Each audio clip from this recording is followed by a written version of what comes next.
dear.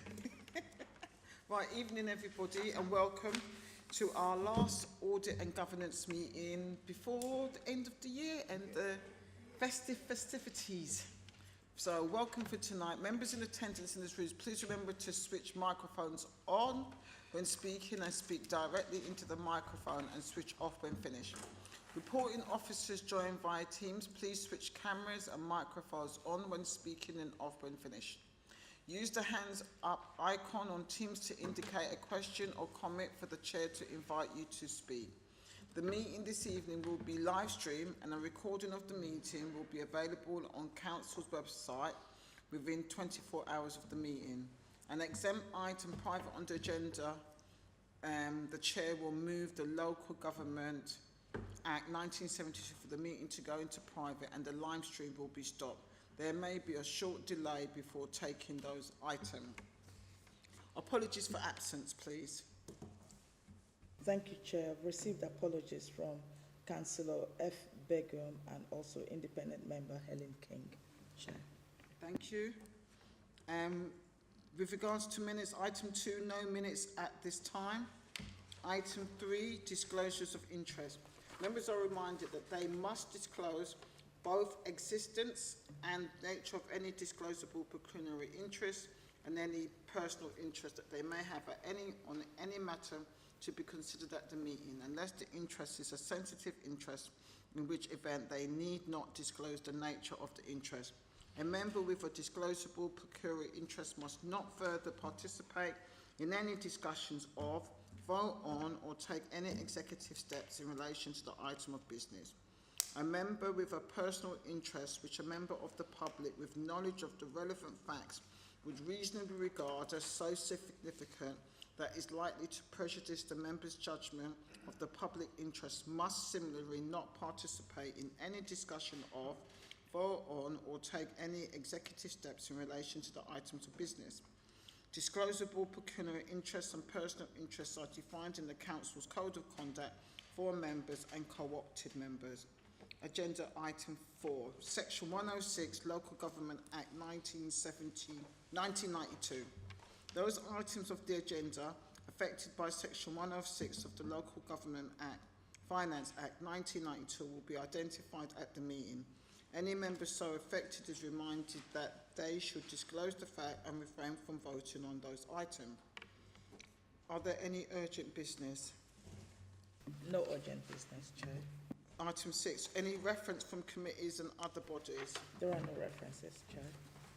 Right, we now move to item 7 on page 5 to 9, Shared Anti-Fraud Services Report.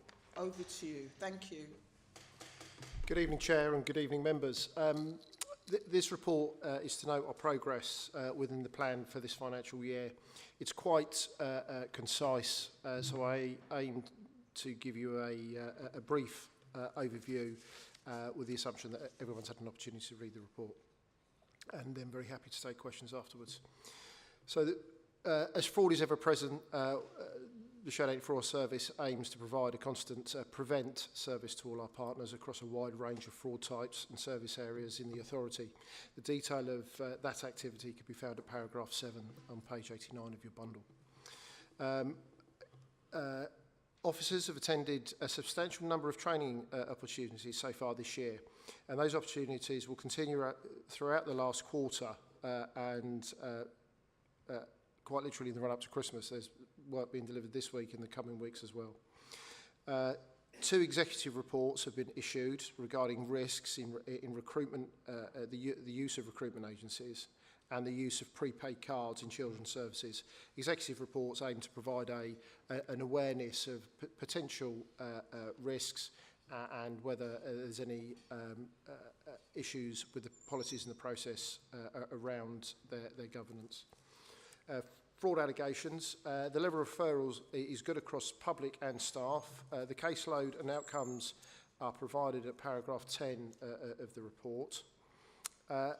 Tenancy fraud, that accounts for quite a lot of our time used. There are 40 investigations that are live. There is a typo, I do apologise, at paragraph 13, but it should be 4, not 2 properties recovered having been illegally sublet. And also there are actually a further 3 properties that have been recovered for being misused in other ways. And so by the end of September, that's a total of 7 properties that have been recovered, which is the period of this report.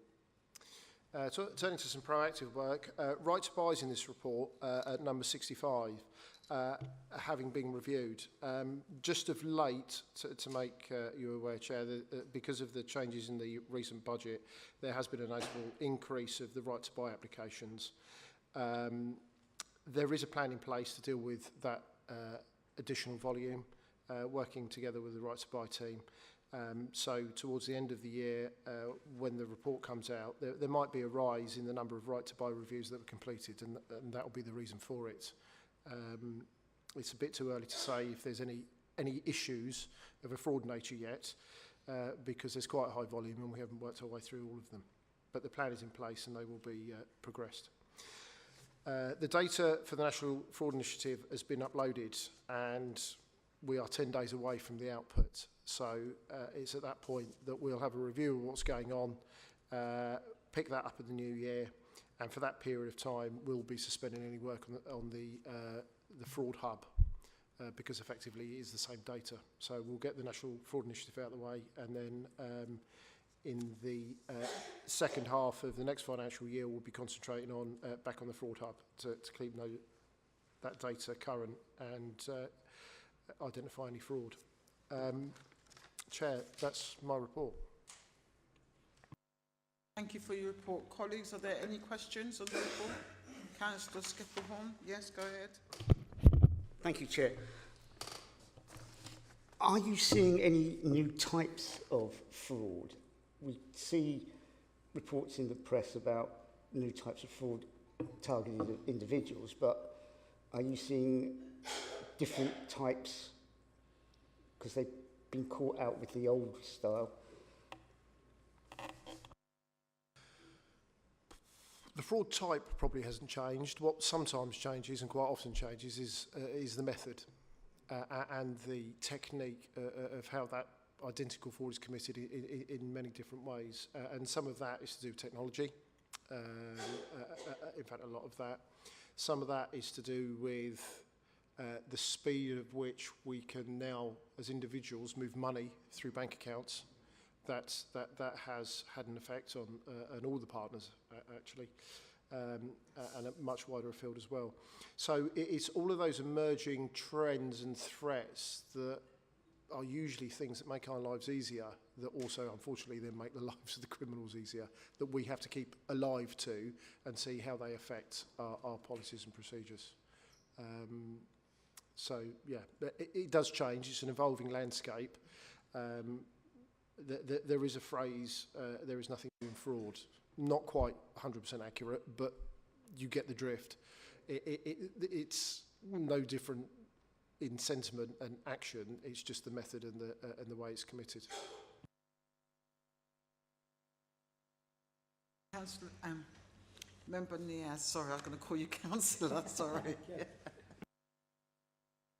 Thank you, Chair. I was just wondering that is there any kind of publication of all the successful investigations and any any charges or successful legal outcome of all the cases which are in detail? Is it possible to access those? Niaz, can you speak up? Because the minute taker can't hear you clearly. Sorry. So can you speak up? Sorry. Thanks. So is it possible that we can look onto all the successful outcome of the investigation somewhere in one place? If not, the detailed information is not there, can we possibly have those details for past 1 year, please? Thank you. So those successful cases normally get highlighted in the end of the year report for the financial year, which comes obviously post-April. We also compile a it's a publication for the whole of the partnerships, all the councils, where all of the good news that the partnership has achieved in that year is published as well. So this is an interim update on some of the work that's been going on. So towards the end of, the beginning of next financial year, there'll be a much bigger report with some more details, and there'll be, usually we have sections in boxes that highlight some of the, gives you more of the flavour of the nature of the cases that we've been dealt with. It's sure that obviously for data protection, the name and details of the individual is not there. But apart from that, can we have the rest of the information, like what was the issue and then what was done by the fraud investigators and then what was the outcome?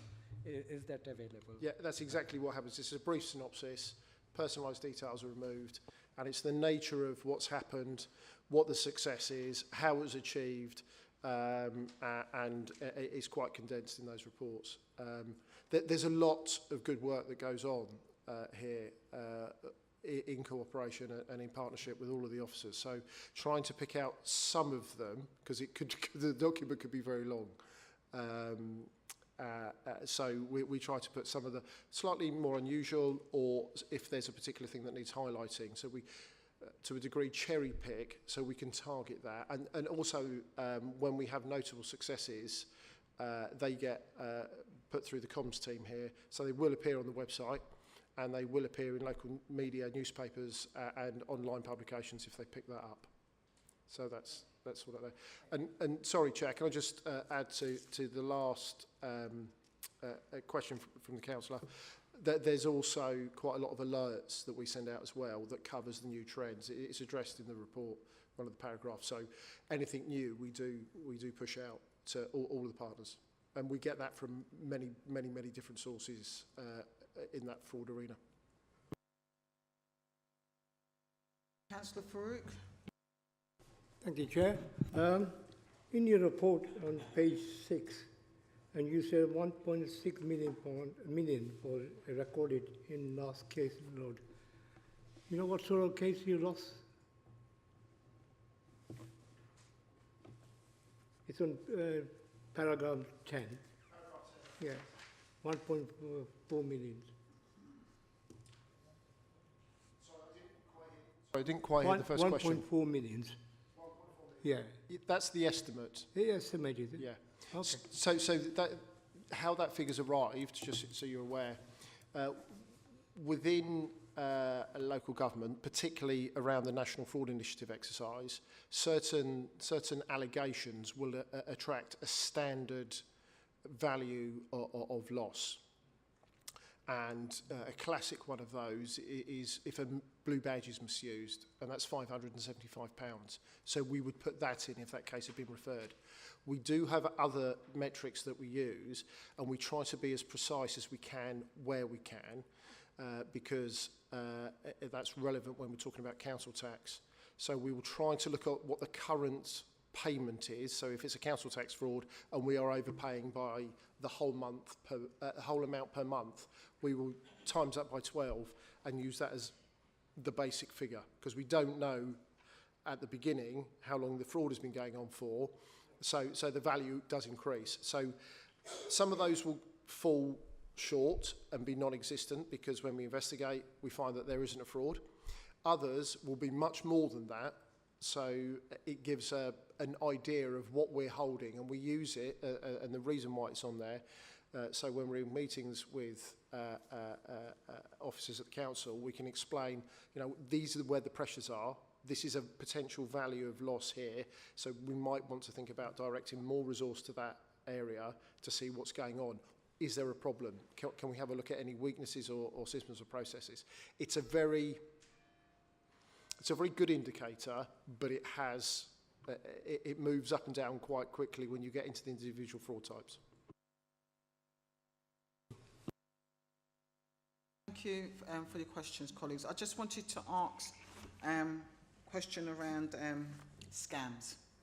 Now, they're much more prominent in the news, on TV, And last week I had a pension training to do with the LPG, and there was a significant amount of time spent on scams.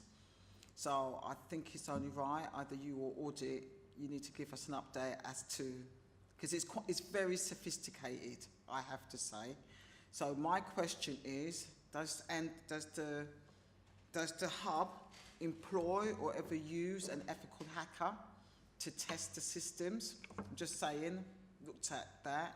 And if not, can we have some updates with regards to this? Because it's on the course, the ethical hacker, gave a scenario how deepfake, a Teams meeting using deepfake, was used to deceive an organisation of a large sum of money. So, and we're not going back to pre-pandemic time, so we need to know what assurances we have got in place. It's moving fast. And yesterday I got a friend that had gone away on holiday and she had 17,000 taken out her account like that. So if people can access all these digital, we need to know how we're keeping our taxpayers' money safe. So that's part fraud, but I needed to ask that now because it's just moving so fast, these people. So are you able to say anything on that for the hub, the fraud hub? So our shared service does a lot of public engagement for forward-facing areas, but our main principle reason for existence is to protect local government funds. So that is pretty much an added bonus to the local residents in all of the council areas that we work. So we've done engagement sessions in libraries that are open for anyone to come along and explain some of the issues. Obviously, it raises our profile and makes local people aware. It has a dual function, that there is someone protecting the local authorities' money and looking after things there. So we sometimes generate incoming reports. But it's mainly about raising their awareness of current scams and frauds that are out there. The other area that we work a lot for is something called money mules, which is the targeting of young adults, 16 to 18, maybe a bit older. So we do a lot of engagement at educational facilities like colleges and Freshers Week at unis. So we were in the sixth form in October delivering a session, and we've been across a lot of the higher education colleges and unis in Hertfordshire, which obviously Luton being located where it is geographically, see a lot of local people there as well. So our focus, whilst it's protecting the council's financial integrity, we will do that work as well as an added bonus as part of our setup. The difficulty with it is there's lots of people in that arena doing that similar thing, and you can, if you're not careful, dilute the message by over-giving. It's difficult to dilute that message when it's so out there.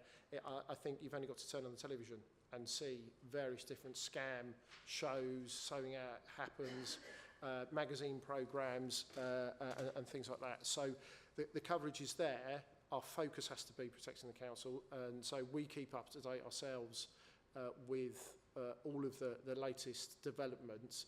The deep fake thing we were using recently in some of our work, so we're aware of that and how that works, and all of the alerts that we send out come from the top down. So the National Crime Agency, regional police forces, the financial industry, such as people like CIFAS, the National Anti-Fraud Network. So all of that network coverage you leverage just by us being here. So that all comes down live time, and that's part of the alert system that we send out to all our local partners. And also locally, so if one partner's seeing it, it's highly likely that another partner might be seeing it as well. So instantly, those kind of new scams and methods, we particularly share email addresses when we get mandate frauds and things like that in. So the communication piece is huge for us, because if we didn't do it, we would be inundated with work. And because you're quite right, we need to upskill our colleagues, and also make everybody more aware to just pause and take 5. Is that what it is, or isn't it? But some of these things are so sophisticated, it's understandable why those things happen. There's usually a weakness or in a process or a system that's allowed someone to come in on a deep fake on one of those Teams calls. But Thank you for that. Thank you for that. I thought it was only right, given how mischievous people are out there, we have to have that conversation. So the recommendation is for members to note the progress by officers and the shared anti-service to deliver the anti-fraud plan for the council. So noted, and thank you. We now move to agenda item 8. Right, the external audit progress report and backstop update.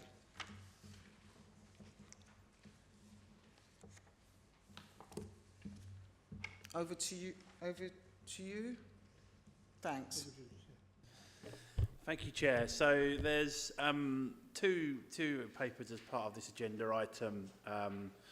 Firstly, the first appendix A, is our, I guess, a progress report setting out for the benefit of the committee where we are in the sort of where we are in terms of our 2023-24 audit as it stands, and I guess some of the challenges and issues we've worked through so far. The detail starts on page 5 of the additional pack.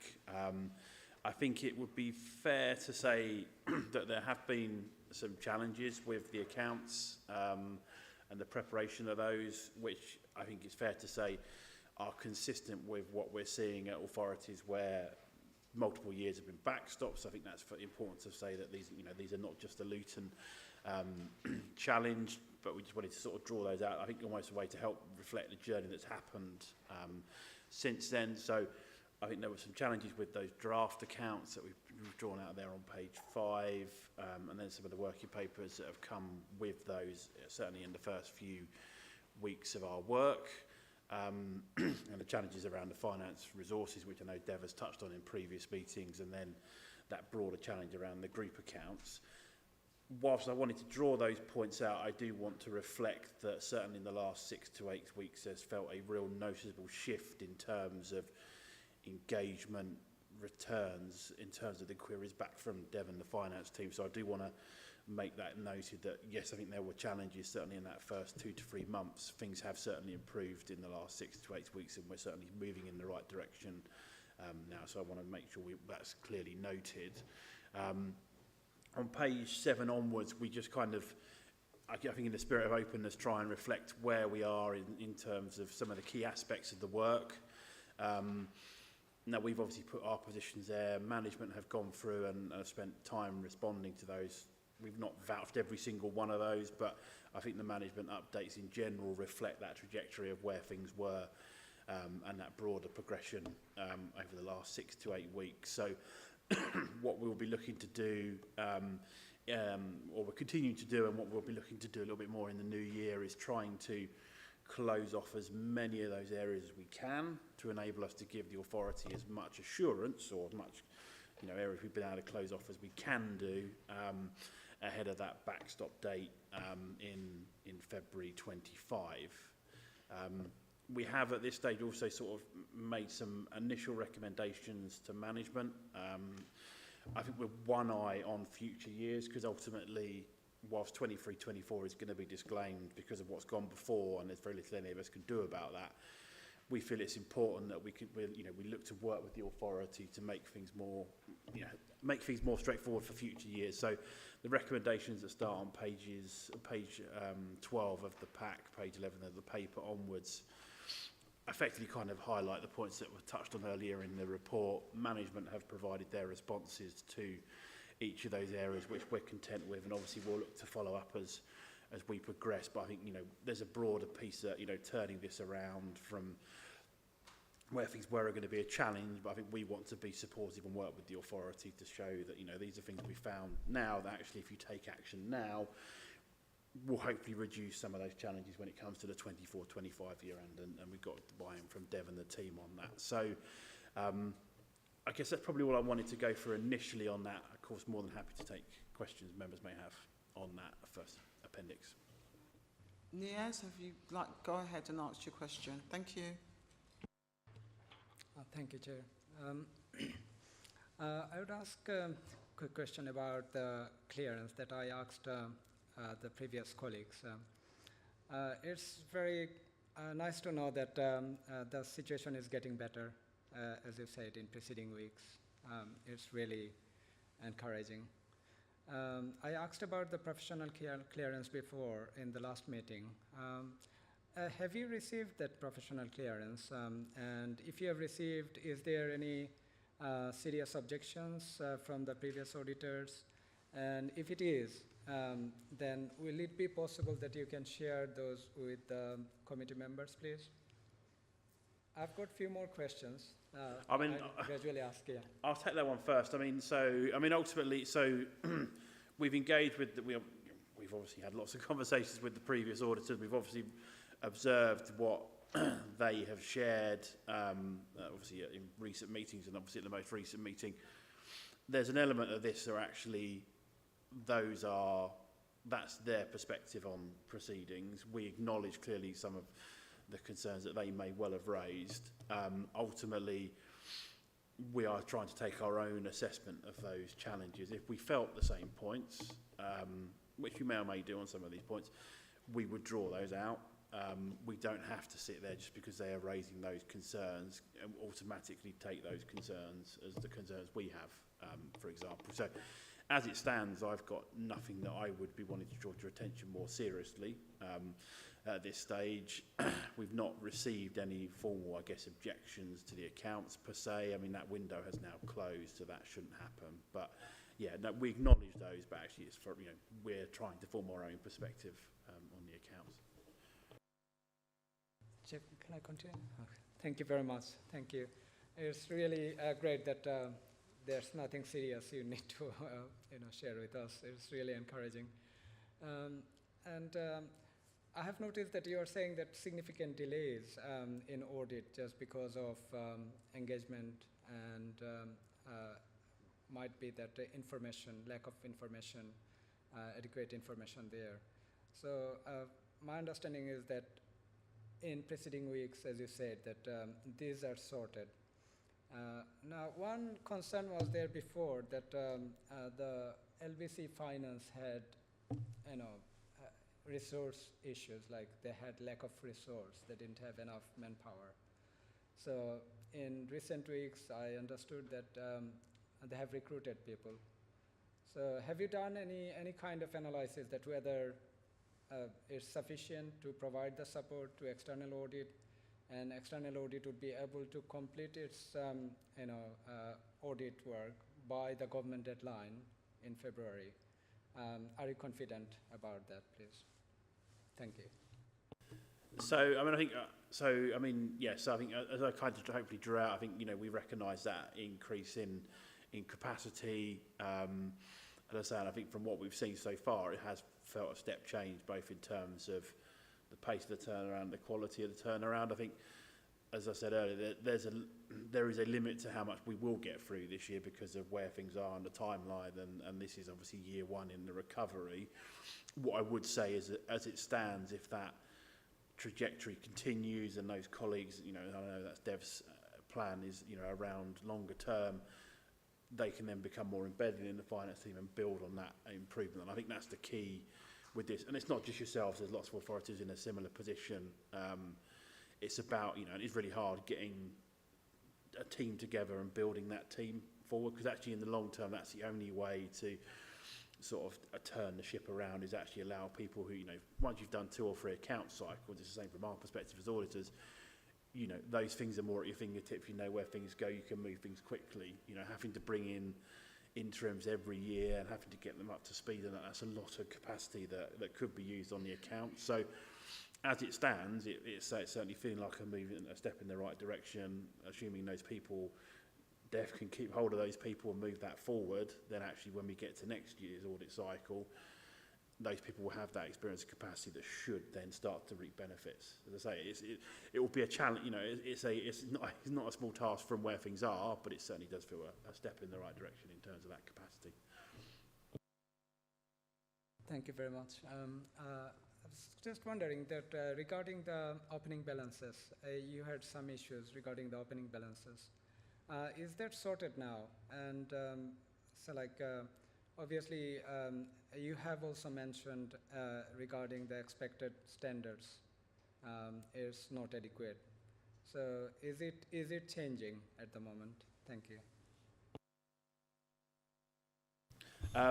So it isn't at the moment. I think this is the bit and those who've been at, so I know I've talked at length about this on previous occasions. So the opening balances is the challenge, I guess, for us. And in the second appendix, I guess we kind of draw out that sort of fact that effectively is one of the key aspects for the disclaimer that will be there on 23.4. There are continued conversations, I say, which I know I know it feels like the case every time I turn up. There are continued conversations within the firms, Financial Reporting Council, PSAA, and CITFA around how we move it forward. Because MHCLG are reasonably clear. I think that Jim McMahon is focused on. I think MHCLG would tolerate disclaimers up to 24.5, but then they want that to be clear from 25.6. I think the relevant parties in the sector probably have a view on how practical that is as it stands, this is why everyone is kind of continuing to talk through how we work that through. As I think I've said before, I think in reality the only option that would really satisfy that proposal would be that deemed balances approach, where effectively at a point in time those balances are sort of taken as gospel and we move on from there. Clearly there are players in the sector that perhaps might not be as keen for that to happen as would be the case because of what it implies. So it's another one of those steps. I think it's, everyone at the moment is kind of focusing on the here and now, and obviously there's the first backstop date is Friday, which obviously I've dealt with for yourselves. The next one is in February. I think once that February conversation is out of the way, I suspect that may well be revisited. But as it stands, the standards haven't changed. We would still be required to give full assurance over the opening balances, which clearly we can't do as it stands, hence why that disclaimer is there for 23.4. It obviously knocks on to 24.5, but I think we all, everyone wants to try and find a solution, but obviously it's not a simple problem to solve, hence, I can't say at this point in time as and when that will occur ultimately, but there is commitment certainly in the sector to try and move that forward.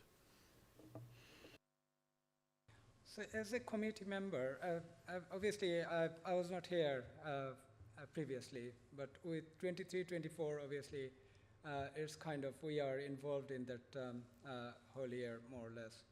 So it's very concerning that if we are starting with inaccurate balances, then it's going to distort the financial statements.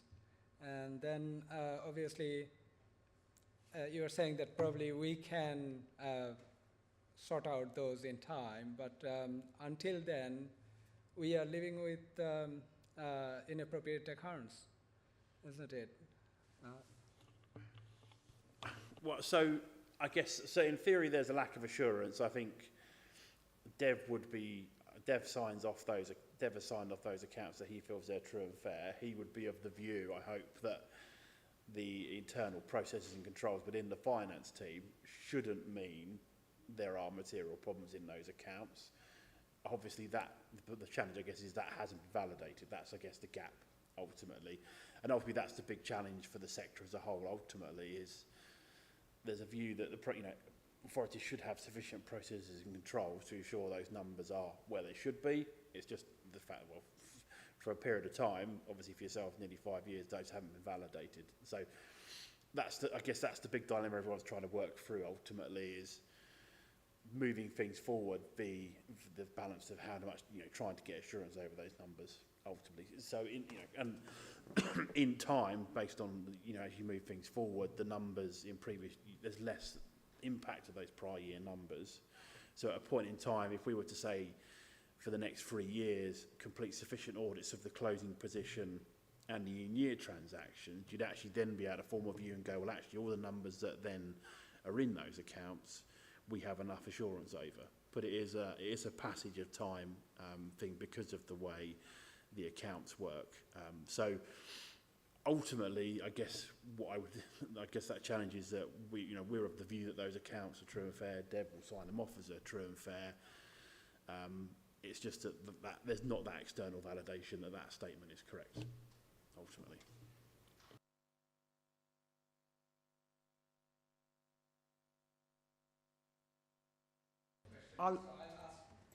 You can do one more and then we need to move on. No, ask one more question now. Yeah, not later, now, because then there's others. So pick your one that you want to ask, yeah? Thanks. Thank you, Chair. I've come across a number of issues that you have already raised, and I was thinking about those for some time regarding the previous accounts as well. I was querying about the valuation of LLA. It's a kind of big issue, and obviously they are not. My understanding is they are not up to date. Always they are behind. So the group accounts is also behind, and you are not getting them on time. So regarding the valuation, have you received an update yet? Because you mentioned that by mid-December you will get an update from an expert that you are using. And my understanding is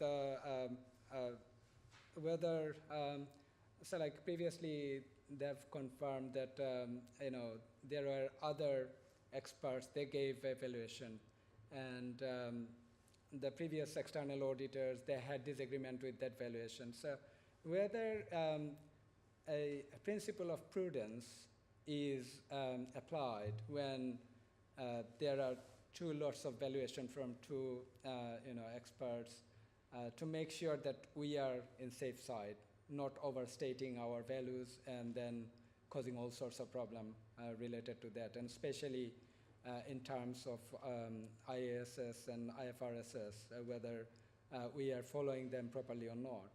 So if you please explain about that, that would be appreciated. And I've got fixed assets issues, but I'll talk about those later, maybe at some time. Okay, thank you.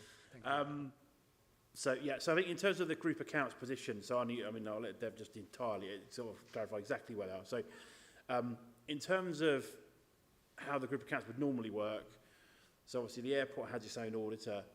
Normally what would happen is the auditor of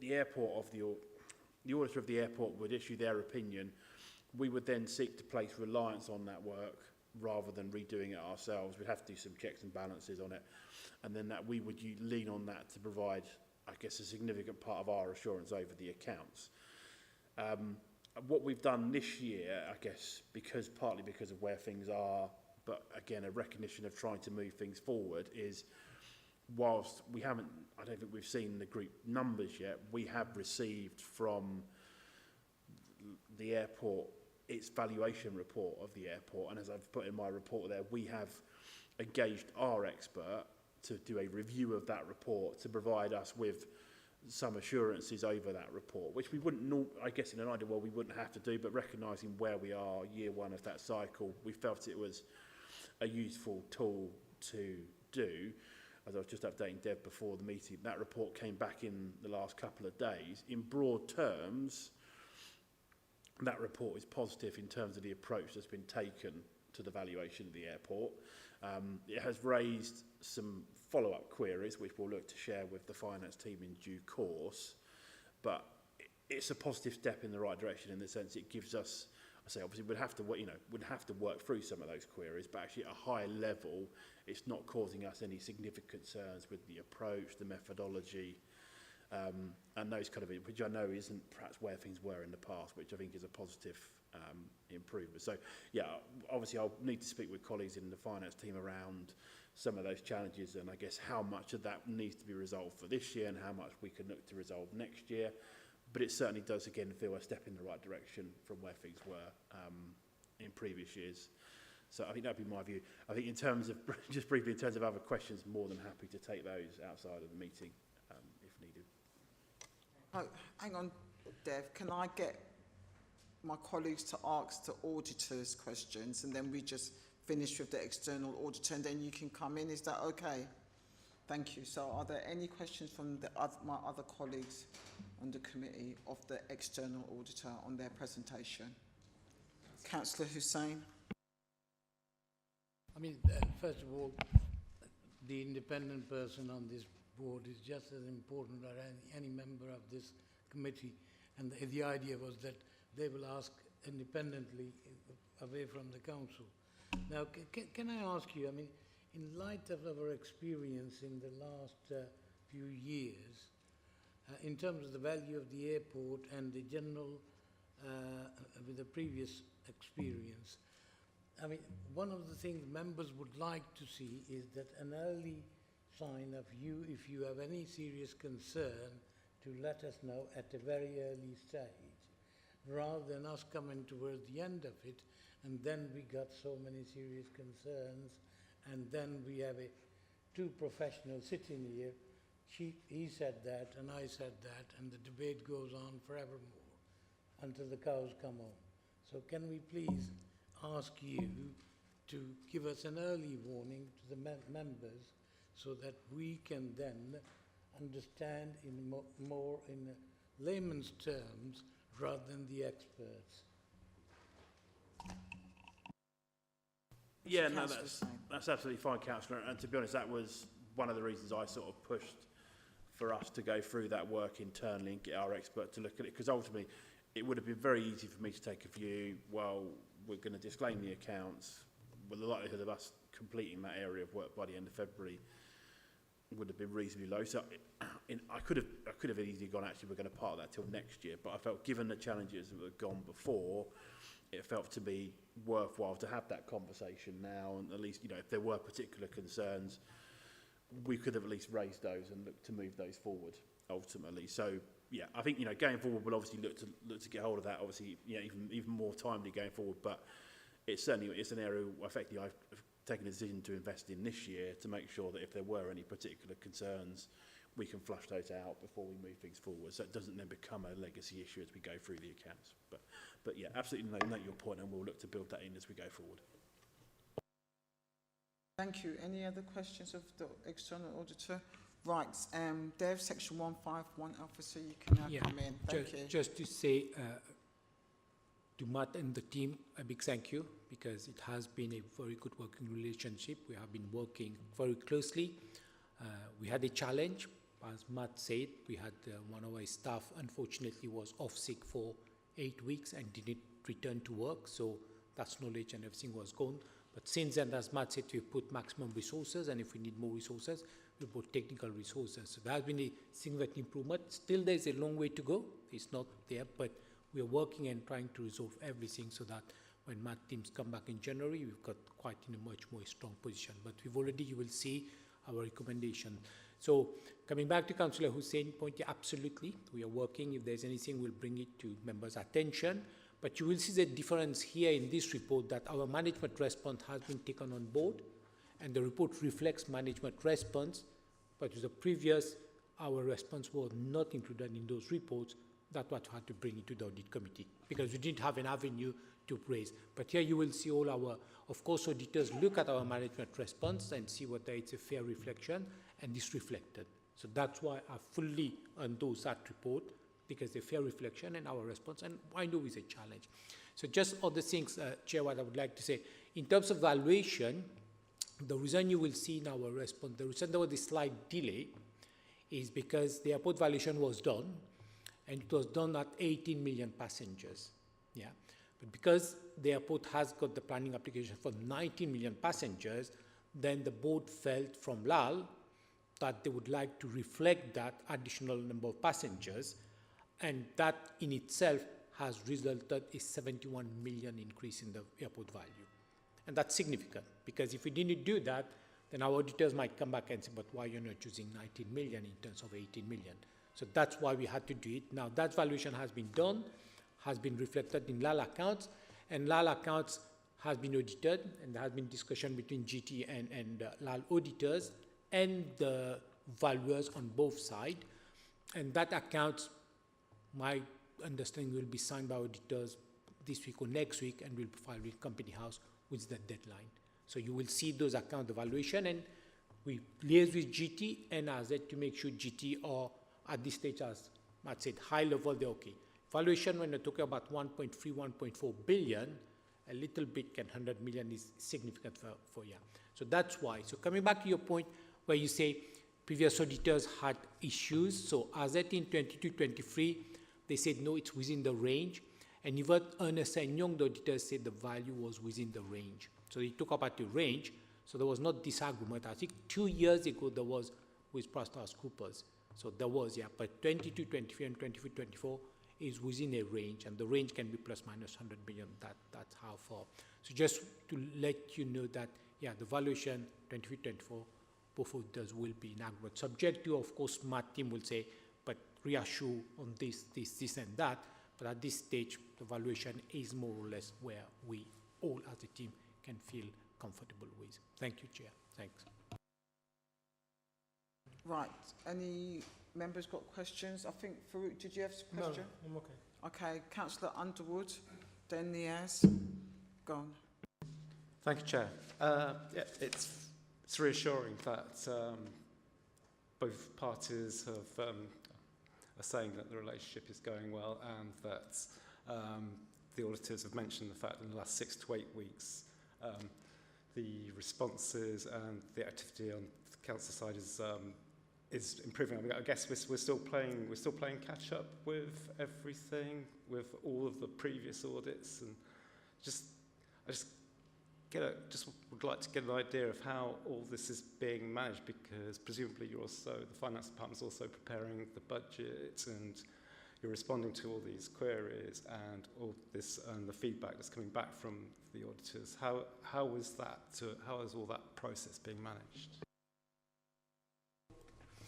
Yes, I have to say, it is quite a lot happening. You're absolutely right. And when we look at local government finance, balancing the budget is not easy. So we have been, like tomorrow there is a presentation I'm giving about the budget. So we are doing the budget, but one of the things you will see, since September, we brought much more resources. Yeah, and you will see Hans is here. So he's one of our staff additional, and he's helping quite a lot. And we've got additional resources. We've brought a very experienced closure accountant. And one of the positive, we've got a permanent closure accountant now. Yeah. But even we've got a permanent, I've got a very experienced closure accountant. So we've got 2. You've got Hans free. But then we've got other staff which are brought. But unfortunately, our chief accountant has left, so he's got another job. But we're advertising, but I've brought another experience who worked with us before doing that job. So what I would say here is, in terms of the council and Robin, when I say to Robin, we need more resources, always Robin has approved. Yeah. But as Matt said, absolutely, how you turn those permanent resources, the transfer of the knowledge, and that is happening because the closure accountant, we are helping everything, and he's picking up everything, so that next year, January, we start to plan the 24-25. And if I need more resources, I'll bring more resources, because I also, as Matt said, I'm heavily involved. Every day I'm meeting with the team 9 o'clock, half an hour every day. And then I'm meeting with Matt team every week. We are meeting with them. So, but at one point I would like to move on. So we work to, yeah, and the team can take over. By section 151, I should do it. But right now I think I have to be there to support the team and make sure that things are done properly. So in terms of workload, yes, when you've got the budget, when you've got, so coming back to the all accounts, 18-19 was done, and Ernst & Young have signed 19-20, 20-21, 21-22, 22-23. So backstop date is 13th of December, and they've already signed the accounts now. So we'll be putting the audit report and uploading those in a couple of days on our website. So now we are moving concerning, as much as 23-24, and that's the one we would like to. So that's another backstop date is February. So yeah, it is, when you've got all these things going, it is a challenge, but with resources, we are coping. And I have to say, the resources I've got now, I wish I had those resources maybe 10 weeks weeks ago, we would have been in a much better place. But we are where we are. If somebody goes off sick and then after 8 weeks decide not to come back, and all that knowledge goes, and yeah, so yeah. But hopefully our permanent staff will pick up quickly as much as it takes time. You can't just create an experience closure account. And unitary authorities accounts are very complex, and having an airport, it's complex in itself. Yeah. So yeah, but I think the direction of travel looks good. Yeah. But you're not there yet, but we are working towards that. Yeah. I think the only thing I would just add to Dev's point, and it's kind of in our second letter, is effectively 24/5 will be the first year for arguably 5 years where, the same for all local authorities are only focusing on one set of accounts. So from the 1st of March, anything prior to 23/4 is gone. That will be closed. And that's the first time for arguably 5 years that finance teams have one set of accounts to work on. Equally then, us as auditors have only got one set of accounts to focus on. So I'm sure both sides, in this case across the sector, will be having a real push in 24/5 to move forward, because there will be at that clear space, that headspace to be able to go, right, we're just focusing on one set of accounts. So hopefully in 12 months' time, we'll be in a considerably advanced position. And Niaz, you had a question. Go ahead. Thank you, Chair. Dev, I was just wondering that regarding the fixed assets, it's said by the external auditors that your fixed assets registers balances are not matching with the accounts balances. And is there any fixed assets internal audit been done? And if it is, that have they given any recommendations for those in recent years? And also, is there any process of review of impairments of assets? Are you doing anything with impairment reviews? Thank you. Okay, yeah, so that's a very good question. If you tell me, I'm sure Matt will share that. If you say, what are the part of the audit and the accounts is complex and give rise to judgment and everything is fixed assets. That's always been the case, because it's complex. The way local government accounting works is complex, yeah? So coming back to the fixed asset, absolutely. So that report is a living document. So when the report was produced by my team, there was a discrepancy between the fixed assets and the accounts. That has been sorted, but still my team will have to go through, but the latest information we've got that has been reconciled, okay?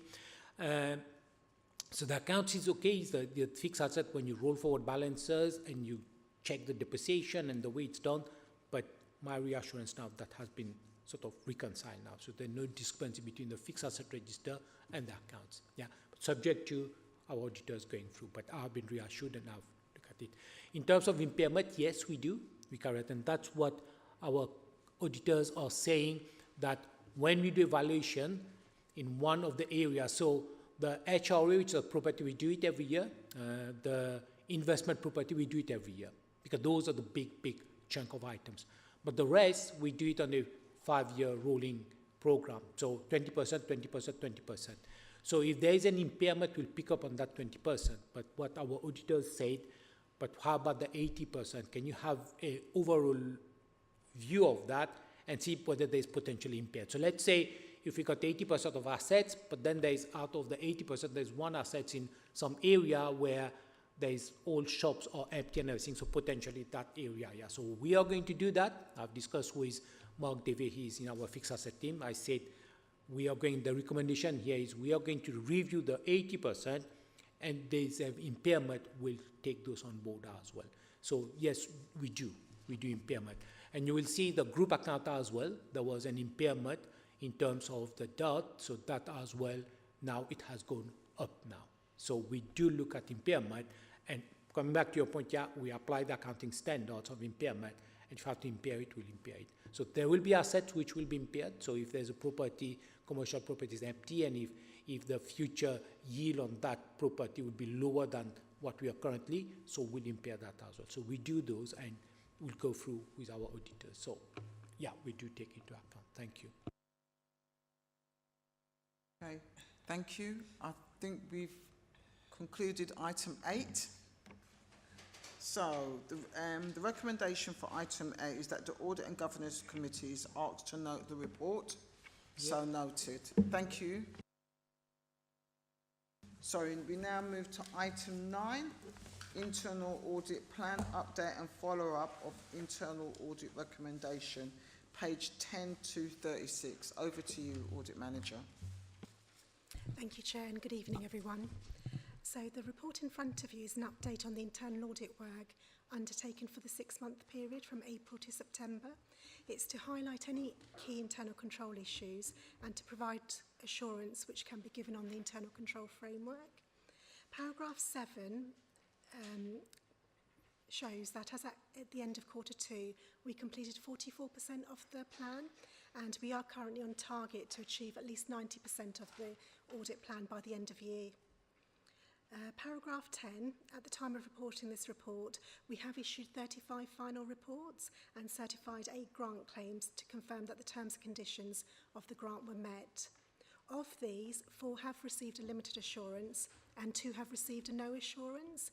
If I could just spend a few minutes going through those which have received a limited assurance, as this is the first time it's being presented to committee. The first one is in relation to the cleansing and refuse collection overtime claims follow-up review. When we carried out our initial audit review, we did identify a number of control weaknesses, particularly around the allocation and monitoring of overtime and completion of paperwork, so we did provide a limited assurance opinion. We undertook our first physical follow-up in July and noted that the majority of the agreed recommendations unfortunately had not been implemented as a responsible officer had been on long-term absence from work. We have recently completed our second physical follow-up review, and we are pleased to report that significant progress has been made to address those weaknesses, and of the 14 recommendations, 13 have now been fully implemented, and on that basis we have raised our assurance opinion to adequate assurance. The second limited assurance relates to the IT audit review, and this was a key controls effectiveness review undertaken by Mazars. This was an assessment against the key controls against industry best practice, and whilst the audit did note some areas of good practice, they did identify a number of gaps which resulted in the limited assurance opinion. Since the audit, management have identified that there have been significant developments on this area, and that includes the insourcing of the IT provider and a subsequent organisation restructure, and management have also confirmed progress is being made against those recommendations made. The third limited assurance relates to the capital programme. So this was an assessment of the effectiveness of the governance arrangements and controls in place to manage and deliver the capital projects within budget. We reviewed a sample of capital projects, and that identified control weaknesses in project management and monitoring of spend. In particular, we noted an inconsistency in the capital budget monitoring being undertaken by project managers and completion of monitoring returns. That resulted in a limited assurance opinion. Since the audit, management have confirmed that there is now a more joined-up approach for the capital monitoring at departmental management team meetings. Project managers are also engaging with the quarterly monitoring processes. The capital budgets are now loaded onto the Council's financial system on an annual basis, so that way the project budget and spend can be monitored. And a new capital bidding process has also been introduced from 25-26 onwards. The last limited assurance report relates to IT governance review, and this was an area audited by Mazars. And again, whilst the audit noticed some areas of good practice, they did identify significant risks associated with a lack of a strategic IT plan and a high volume of informal IT policies, and that resulted in a limited assurance due to the significant risks associated with those two aspects. Since the review was undertaken, management have confirmed that there is now an approved strategic IT plan in place, and the IT policies are to be reviewed and formalised as a matter of priority. In terms of the 2 no assurance audit reports on the Housing Statutory Compliance and Transformation Programme Future Ready, an update was provided to committee in July on that. There were also 3 areas of concern which were also reported to committee at the July meeting, which related to the community-led local development, and there have been subsequent updates to the committee on that area. In relation to the other 2 areas around the ICT transformation project and the ArcLight building contract management, those reviews are being concluded and the findings are being discussed and agreed with management, so there will be a further update on that to committee at the next meeting. We do undertake physical follow-up reviews of all limited and no assurance audits, so there will be further updates on all of the ones which I've mentioned that have received a limited or no assurance. We also follow up on recommendations. So during this year, we followed up on 121 recommendations, and of those, 56% were fully implemented, 41% were in the process of being implemented, and 3% were outstanding at the time of the follow-up. In terms of the three, if I can go to Appendix C, page 28 onwards, that details all of the high and medium priority recommendations which have been followed up, and it also provides an update in terms of where we are with those implementation status. I would like to highlight to committee that there is one particular recommendation which we have given a red rag rating, and this is to do with the BTS recommendation around implementing a whole job costing system. So you'll note the recommendation was initially raised in 2020 during COVID. Unfortunately, the service were not able to implement that because resources were deployed during the pandemic.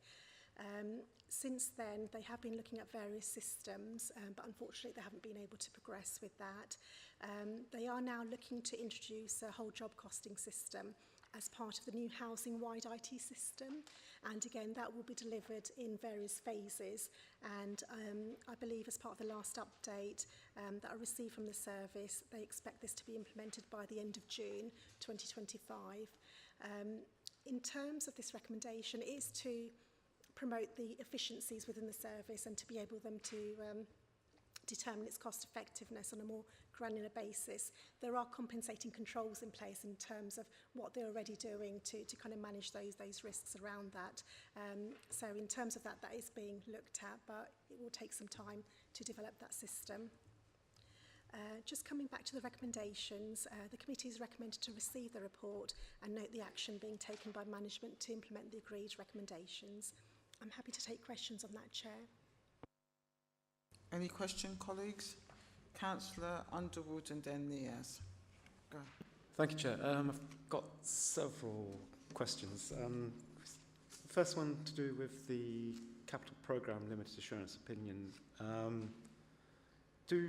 Well, it's probably more of a general question. Do project managers receive training in financial management, or is that a part of when we're recruiting project managers? Are they required to have that sort of experience? So as part of that, there is a general finance training available, and I don't know if Dev wants to kind of expand on what's available. So we do provide training. So we do provide training in terms of budget, in terms of capital, and at the same time when we go through a capital program, capital bids, we do provide training on how to submit the capital bids.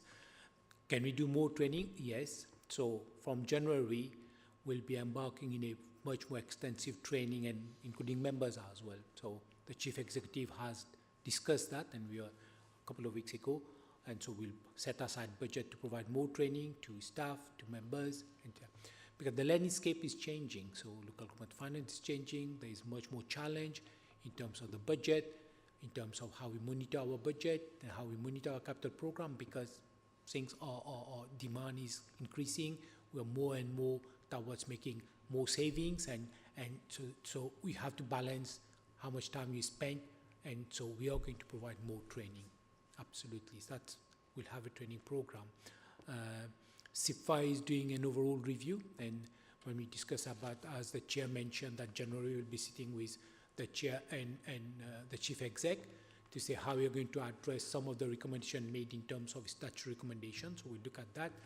SIPFA is doing an overall review of the whole council, looking at finance across the whole council and finance department and across how finance is being sort of dealt, and that hopefully the report will be coming in the early part of next year, but that will take on board. So we're doing everything, but that overall review will say if there's gaps, which probably there will be, and we'll be addressing those and how we are going to move things forward. Thank you. Thank you. Second question. There's one of these, the limited assurance opinions, it talks about long-term absence from work affecting the outcome. Is there a council policy on dealing with long-term absence from work, like making sure that there's a named person who can take over that particular role, so that this sort of situation doesn't occur because of that issue?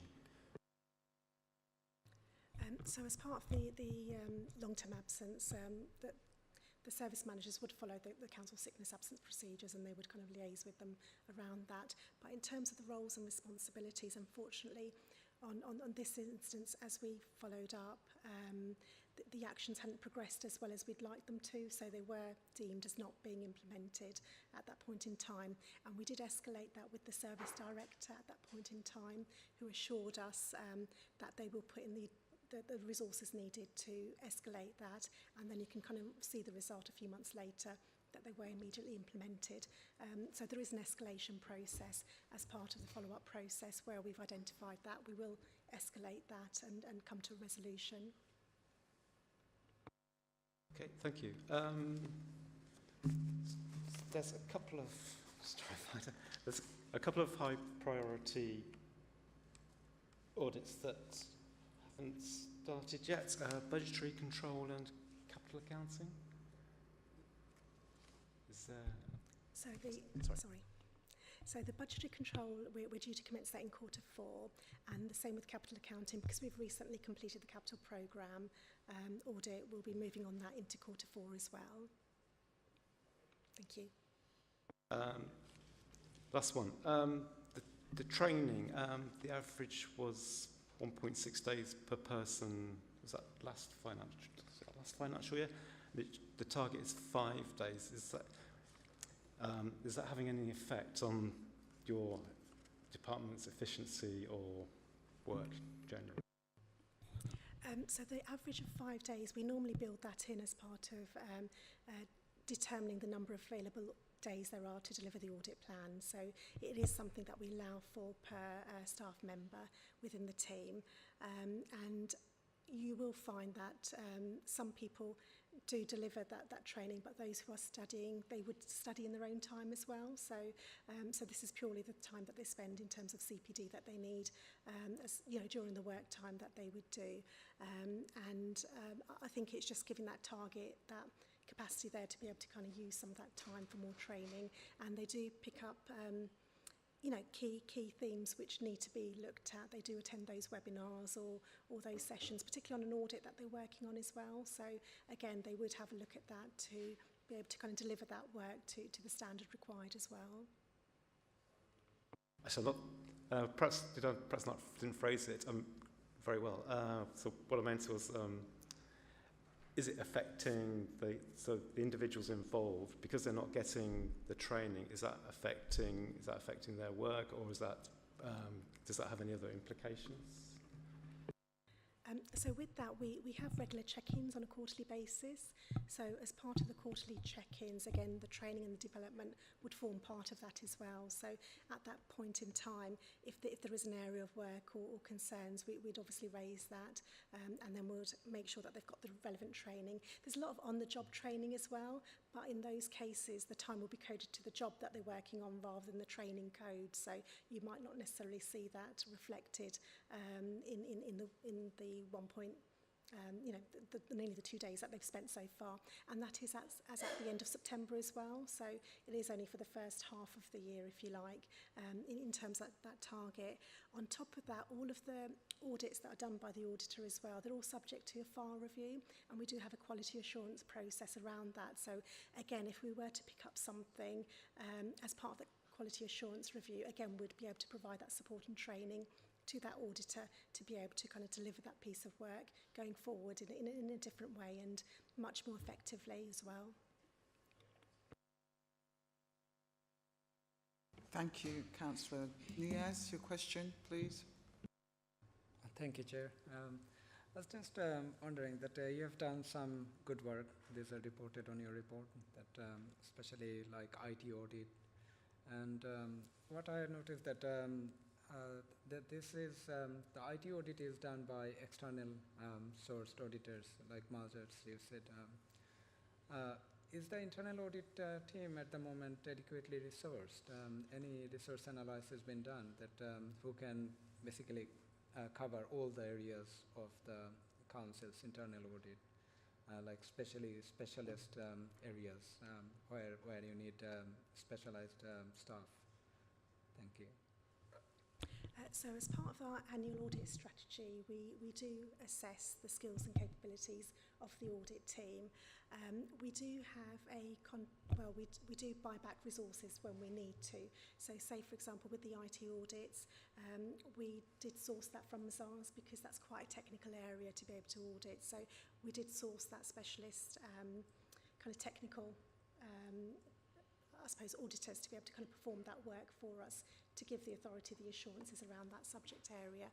In terms of other areas, contract management, procurement, again, auditors have been on various training courses to ensure that they're kind of sufficiently trained on those areas. With the new procurement regulations coming into force as well, again, the auditors would be trained on those areas again to be able to kind of pick up the new requirements on that. So yes, we do look at that as part of the strategy, and again, it kind of fits into the training program as well.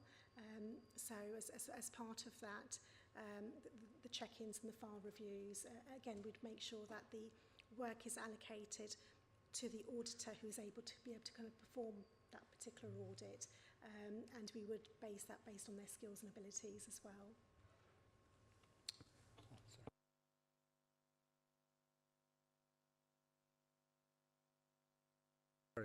Previously, Grant Thornton, they said that the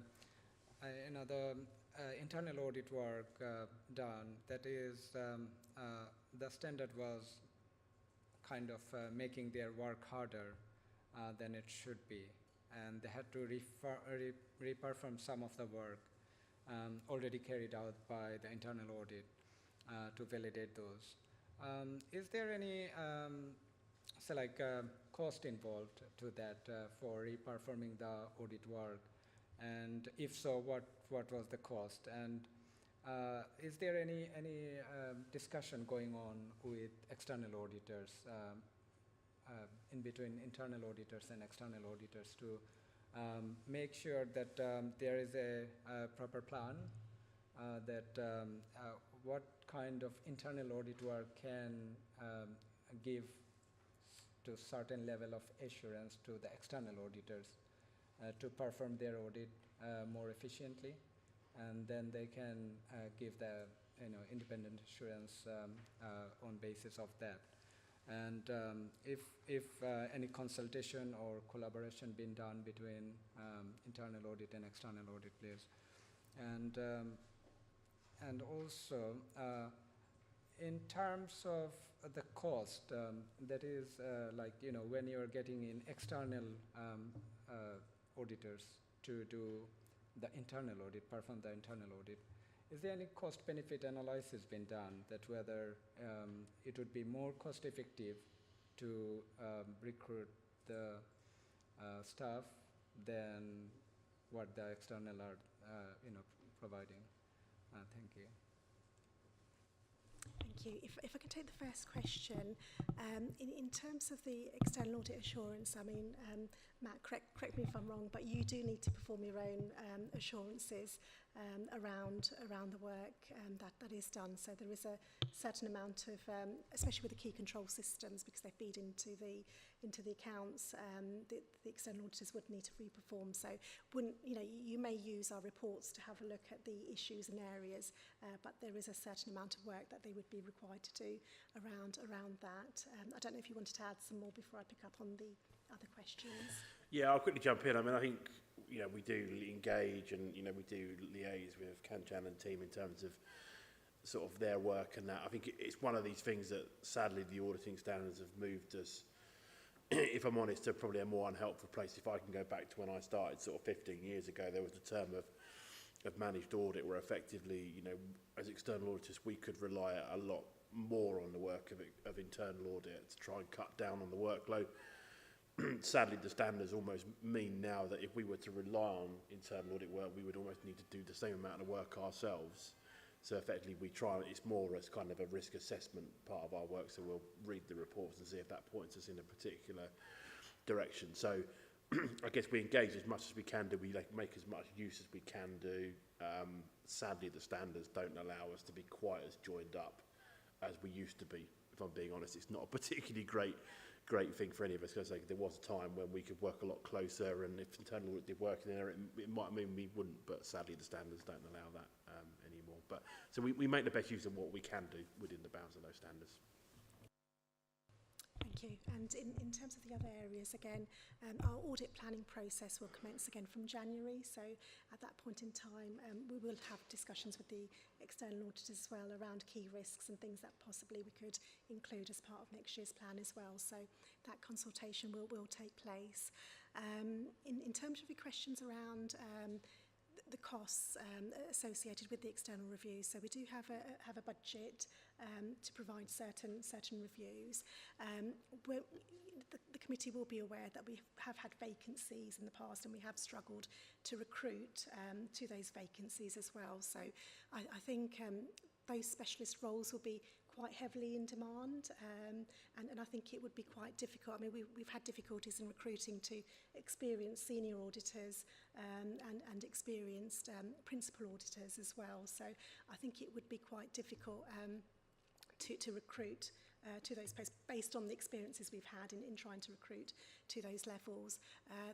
At our last appointment, if you like, we did then go down the route of we'll offer a secondment opportunity to be able to kind of train somebody up within that role.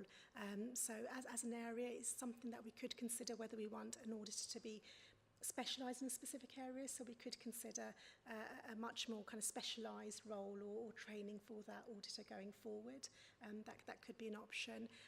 Again, when we do our skills review, again, we can consider that cost-benefit analysis around what we're spending externally and you know, what we're spending internally around that. So that is an option we can do as part of the year end and when we kind of develop our audit plans going forward as well. Dev wanted to come back. Go ahead, Dev. Yeah, in terms of cost benefit, absolutely, we look at that. And I will just give an example like SAF. If you have to set up our own anti-fraud, it will be much more costly because they provide services to 12 districts and county. So from a specialist, they've got much more economies of scale. So it's better to buy the service rather than setting up our own fraud service. IT is very specialist, so if you want to pay an auditor with IT specialist skills, then you will have to buy that service, but whether that service will be provided throughout the year, once they do the IT audit, then they have to do other things. So again, when we do that, Mazars has got a team, they do for several councils, so it will be less costly rather than employing our own IT. But to keep another review, so if like SAF partnership works well, but if 4 or 5 authorities want to join together and set up a specialist IT audit, of course we can look at that. But SAF is a good model, but right now I can't chance any buy those specialist skills, which is much more cost effective at this moment. Thank you. Thank you, Chair. Thank you, Dev. So is it that a cost-benefit analysis has been already done, or is like in process for that? Yeah, so in terms of when you look at the structure in IT, we look at the structure and set up the structure. Most of the auditors will have experiences doing a lot of audit, sales fees and charges, or other areas of the audit, licensing and everything. But when you look at the specialists like as contract management, procurement, and IT, we know that one, we won't be able to recruit at the level we're recruiting, so we have to pay a higher salary to recruit, and those technical jobs, a bit the same like finance, having a technical closure accountant, we had to put a market supplement, which is way above what we expect. So those roles we say, is it better to buy it? Then we say yes, but we keep that under review, and we go through a procurement process driven by those services. So we don't just go and buy it, there's a process we go through and buy it through framework to make sure that the cost we are getting is as efficient as it can be. Sorry, Dev, it's not very clear to me. Is that analysis been done, that if we recruit, then how much it would cost? And if we are getting from external source, how much it is costing us? And already been done or not? If you can please answer. The Thank question here is whether you create a structure where you have a specialist IT which won't be performing for the whole 12 months. Yeah. So if you got an IT specialist and that auditor will be doing mainly IT, because those are people who are IT, they won't be doing licensing or, yeah. So in terms of your structure, you say, what do you want? A structure where you've got one specialist will pay high salary and that person won't be performing 12 months just IT. The IT audit might take 12 months. So in terms of the structure itself, the structure we set is geared towards that the business model, if you call it, the business model for the internal audit is quite a lot of services. We get our main staff to do it, a specialist one, the rate which you are going to pay and the salary it will be, it's not cost efficient. So that's what the structure is geared towards. Our audit plan, we buy specialist services outside, because we're very specific for a couple of months, but the rest of the audit, when we've got staff who maybe more generic, they do 10 or 12 different types of audit. But that's what we'll do normally. Now, if the business model will say we have to get more IT in-house, then that's a change in business model. Then you have to go in partnership, because then you have 4 authorities joining to say there's a specialist IT auditor, and they'll do 3 months here, 3 months here, 3 months here. So that's a business model. Right, the business model is more buy those specialized services from outside. Thank you, Bob. Right, So, Councillor Skeppelhorn. Go ahead. I've got one more question. Sorry. Yeah. You got one more, Niaz, yeah? Yeah. Okay. In terms of, we have noticed that there are capacity and capability issues in quite some areas of local authority. Is there any HR performance management audit, internal audit being done ever? And if it is, then what kind of report was generated? Like that will cover, for example, whether the departments are doing their own staff's performance management, performance review, if they are doing their performance review, how frequently they are done. For example, for finance, if it is done, then are they up to date with all the performance reviews, so that you can get full potential or full outcome of the staff's work. So is there anything done like that? Thank you. So in terms of that, we've not undertaken a corporate review of the performance side, but as part of each individual service reviews that we look at, we do cover staff training and the check-ins that are happened and how does that feed into the development process. So that is done at a service level in terms of for each review that we've undertaken based on the scope of the audit review that we've done. But I suppose in terms of the overall kind of corporate performance, there are KPIs in place which would be reported around that, and they would be discussed at DMTs around the level of check-ins which are being undertaken, if they're kind of falling short, what action's being taken by those departments. So that will be monitored at the departmental levels. Okay, thank you. Councillor Skeppelhorn. Thank you, Chair.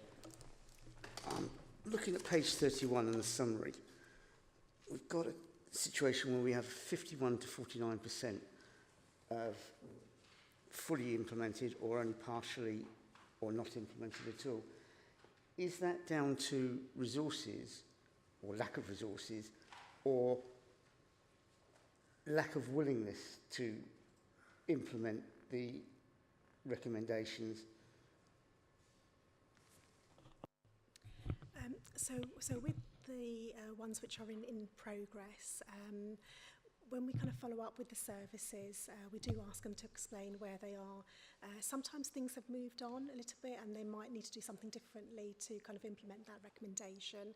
And again, sometimes there could be certain delays in them kind of getting to that recommendation. All of these recommendations, I would like to say, have been agreed at the point the audit report was finalised. So we did have buy-in from the management team at the point we issued the report to say, these are the recommendations, this is your response, and this is the action that will be taken. So all of that would have been agreed with them at that point in time. But yes, in terms of the follow-up, you will see that it is taking slightly longer for some of them to implement. And where we need to, we do escalate that. So if we're not seeing sufficient traction, we would escalate that within the team as well. Yes, because I seem to remember way back when I first joined the council, you had a very similar situation, and it doesn't really seem to have got much better. And I just wonder whether it was a case of willingness not to change, because we've always done it like this. And because I know from personal experience of my work, there are certain elements who don't like change. And these recommendations are not put forward just for the sake of it. So I'd like to be assured that there is a way of getting people to do things better, not necessarily differently, but better, because it's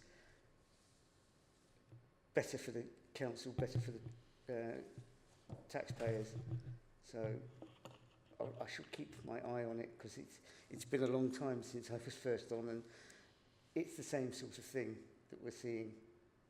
So I just wondered if there's a way of pushing people to acknowledge that change is needed.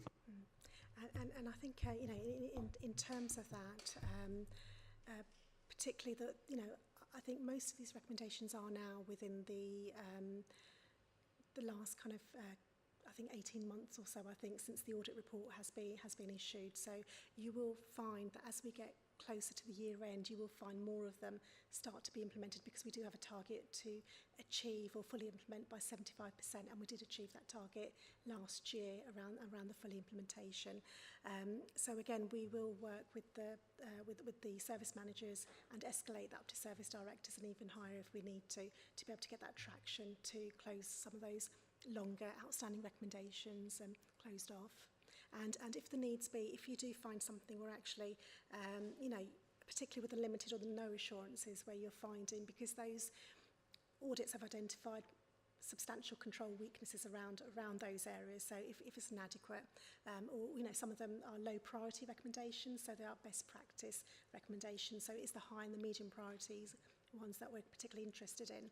But if you do, if the audit committee does find that, particularly whether it's a no assurance or limited assurance, and there isn't sufficient traction in trying to implement those recommendations, then you can ask those officers to attend committee to be able to give an update on where they are, and you can ask them to, you know, question them around what action's been taken on that. So that is an option for the committee to take up. Thank you. Yes, Dev, go ahead. Yeah, just to follow up from Kanchan, one thing I would say, because I sit in the corporate leadership team, the audit team is highly valued, yeah, highly respected. All these reports before coming to audit committee goes to our corporate leadership team, which is chaired by the chief exec. So, and we do, Kanchan goes to DMT as well. So, and there's a lot of work, department approach the internal audit team to carry out a specific piece of work. So the bit which I would say, and those are taken seriously as well. So that assurance I can say is not like audit form part very much in the fabric of the council. And the same thing with anti-fraud service. Thank you. Just to come Go back, ahead. I had no question that the internal audit team was doing their job. I just look at those, and I accept this is from 18 months ago, when they were, but a follow-up would be nice, because I would quite happily ask the chair to ask service directors who don't appear to have done anything to come and respond, because I think we should be backing up the internal audit team and asking those questions.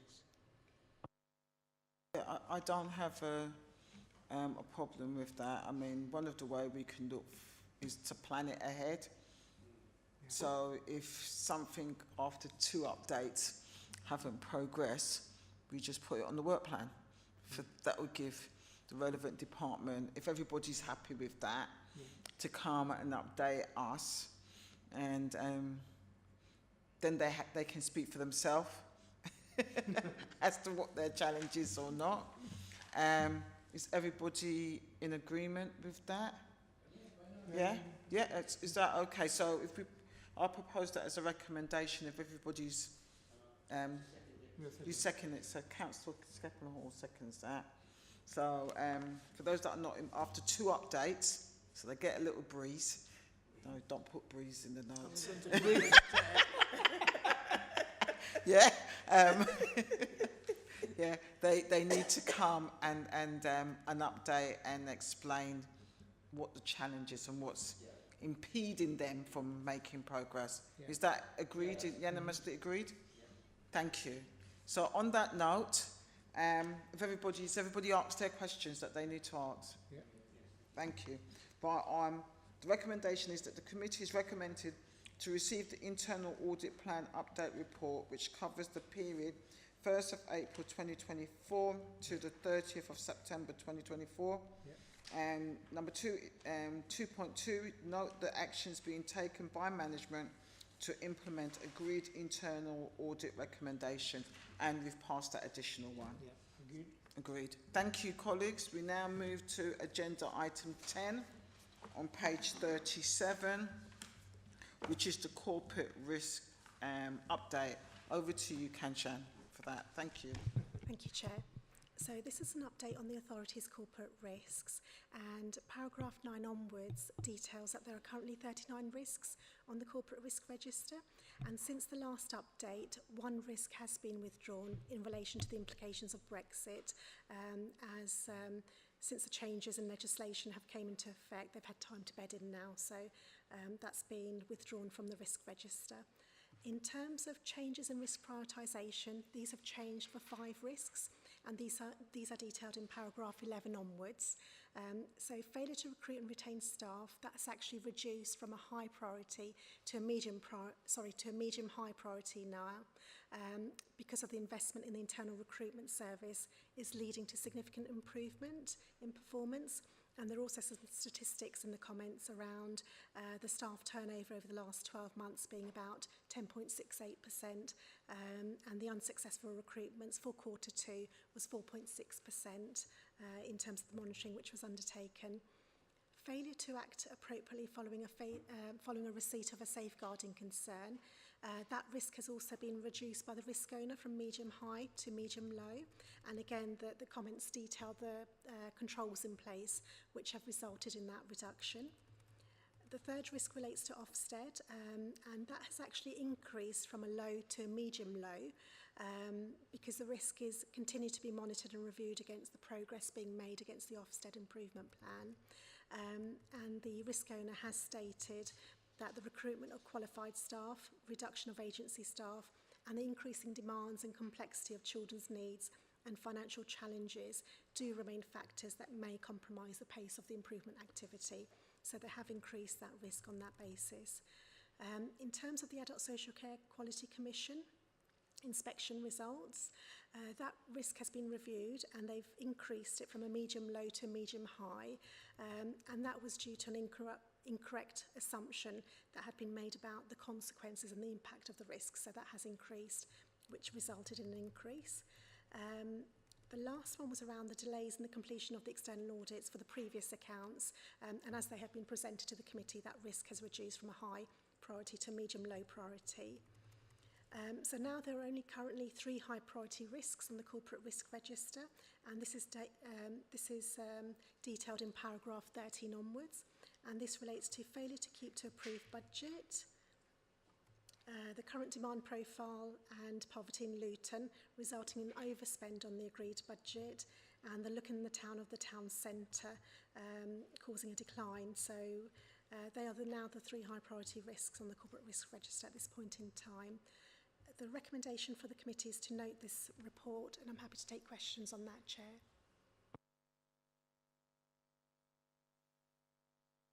Okay, Niaz, Hussain, and then Councillor Underwood. So go on, Niaz. Thank you.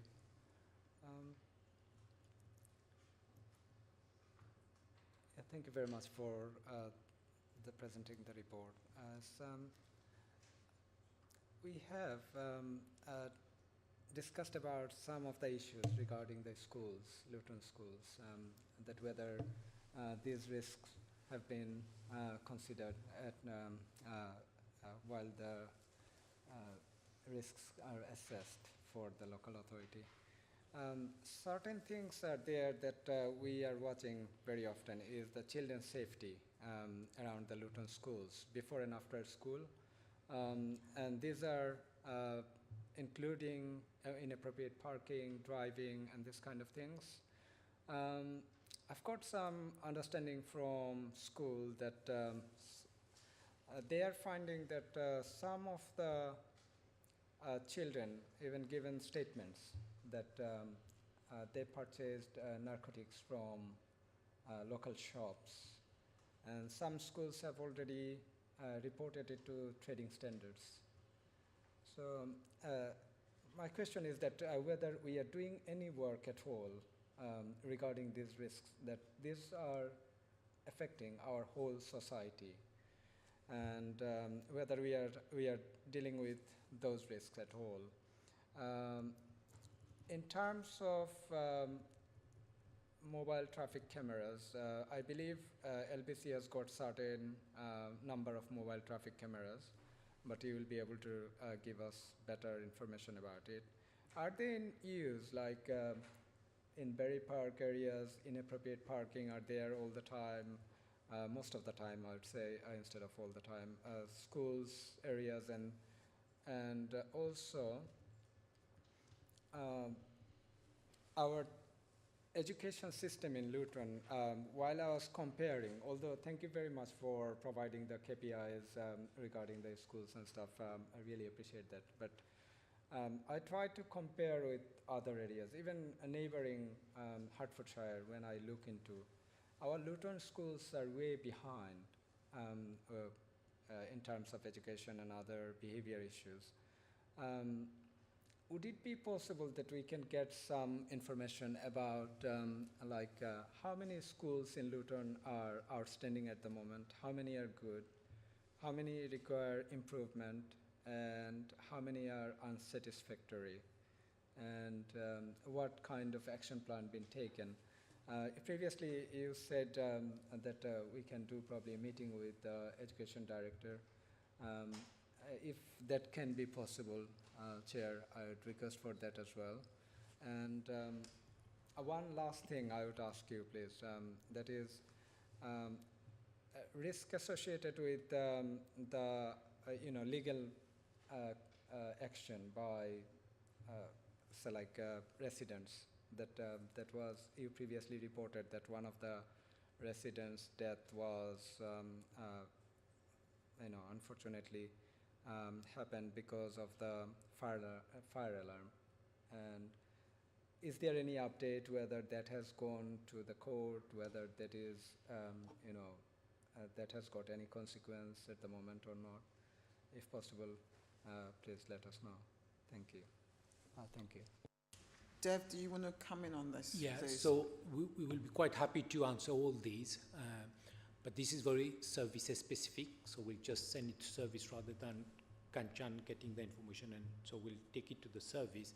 In terms of performance, quarterly we do report about the school performance, so there's a report goes, so we are quite happy to give a link to those performance report about the schools, which schools are outstanding, so we'll just provide you that link to those reports.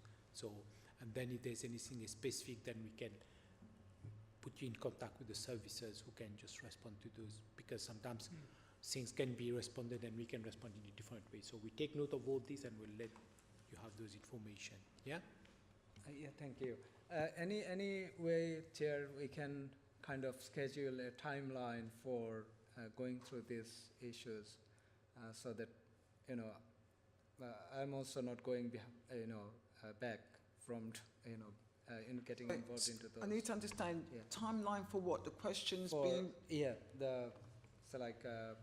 get the information, and then if we have to do any meeting with any other departments, then we can do Right, that. Dev, can you come in on this? I think we have to be clear the purpose of the audit committee, and if there are performance about services in terms of the school's performance, or that's not for the audit committee. So that's what I'm saying here. There's overview scrutiny, there are quality KPIs which get reported to executives. So I will go back, take it to democratic services, what the proper channel to take those questions, but we don't want, if the other committees are looking at those performance things, an audit committee look at it, so there might be some overlap. So I will take it back to democratic services and say where the best place to channel those questions. We are quite happy to take it, and those committee will try to deal with those services. So that's what I'm trying to say.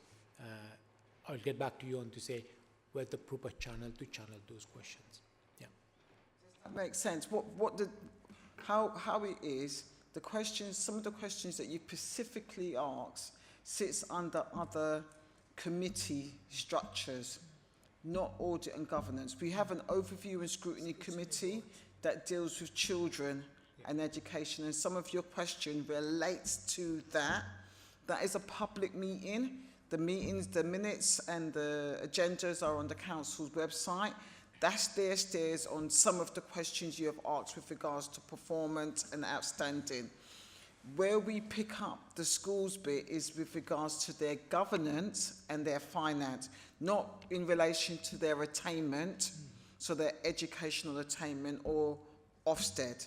Does that make, that's where we come into the finance bit, which is in the documents, because there's bits about pensions, whether they've complied with pension, and that's our remit. So that's what Dev is trying to say. What Dev is not trying, he's saying, not trying, is that there's other committees and places that are appropriate for your questions to go into and to get responses. So that's why he and we can't give you a timeline, because it's not appropriate for this committee. So that's what he's going to do. He's going to pick up your questions, put it to the relevant committee and process within the council, and get them to come directly to you, not through this committee. That's how it is, yeah? Yes, thank you, Chair. Okay. Thank you very much. And the risk issues related to the children, that I believe that probably this committee can deal directly. So whether that is taken into account or not, Chair. But so yeah, that's what I'm saying. But some of your questions was relating to attainment, outstanding. It wasn't the inspectorate and all that, which is in the audit. Yeah, the audit states about the inspectorate, where we are in the last inspection, and what's the likelihood of where we will be. That will be an assessment for management that will be picked up within the CMT, in the corporate, the senior leadership group. That bit, yes, but the attainment is not for this committee, or attainment and Ofsted is not for this committee.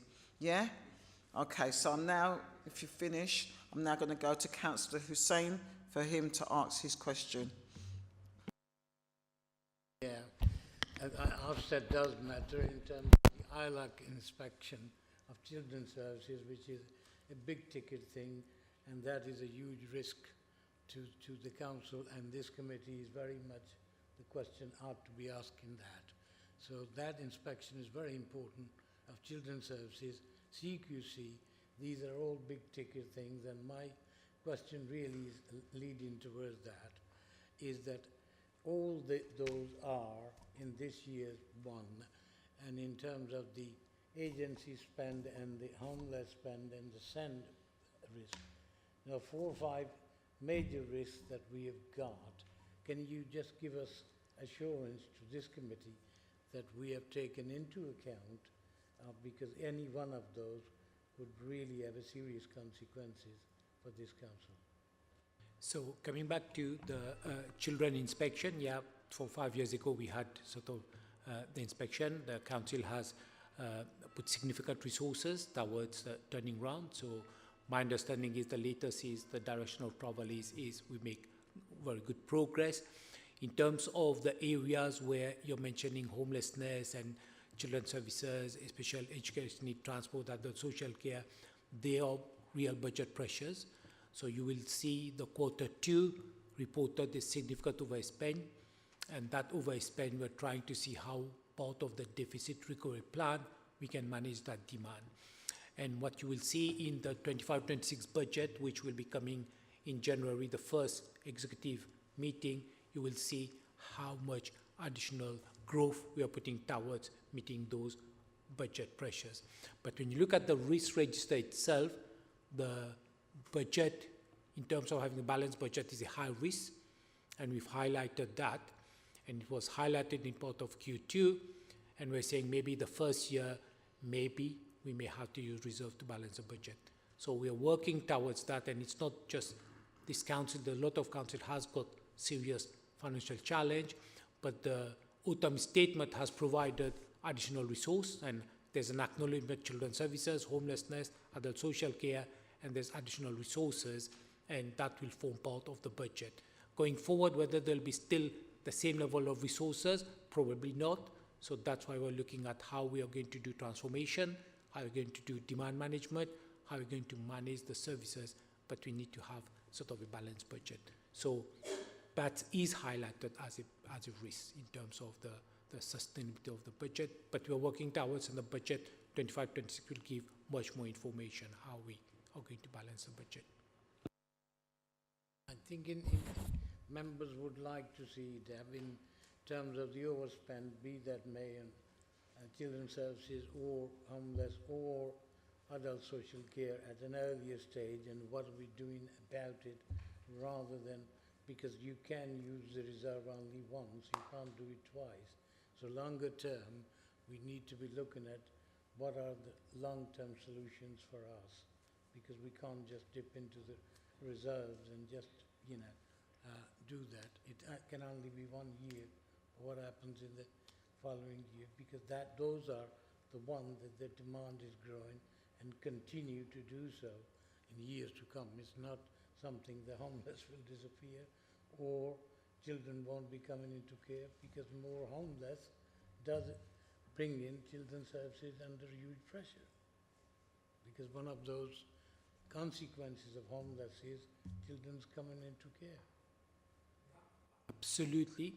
And you will see in the autumn statement, even the Chancellor mentioned, and the Secretary of State for Deluxe, or now it's MHCL, they mentioned that probably in one spending review, they won't be able to deal with all local government finance. So local government finance has got a big gap.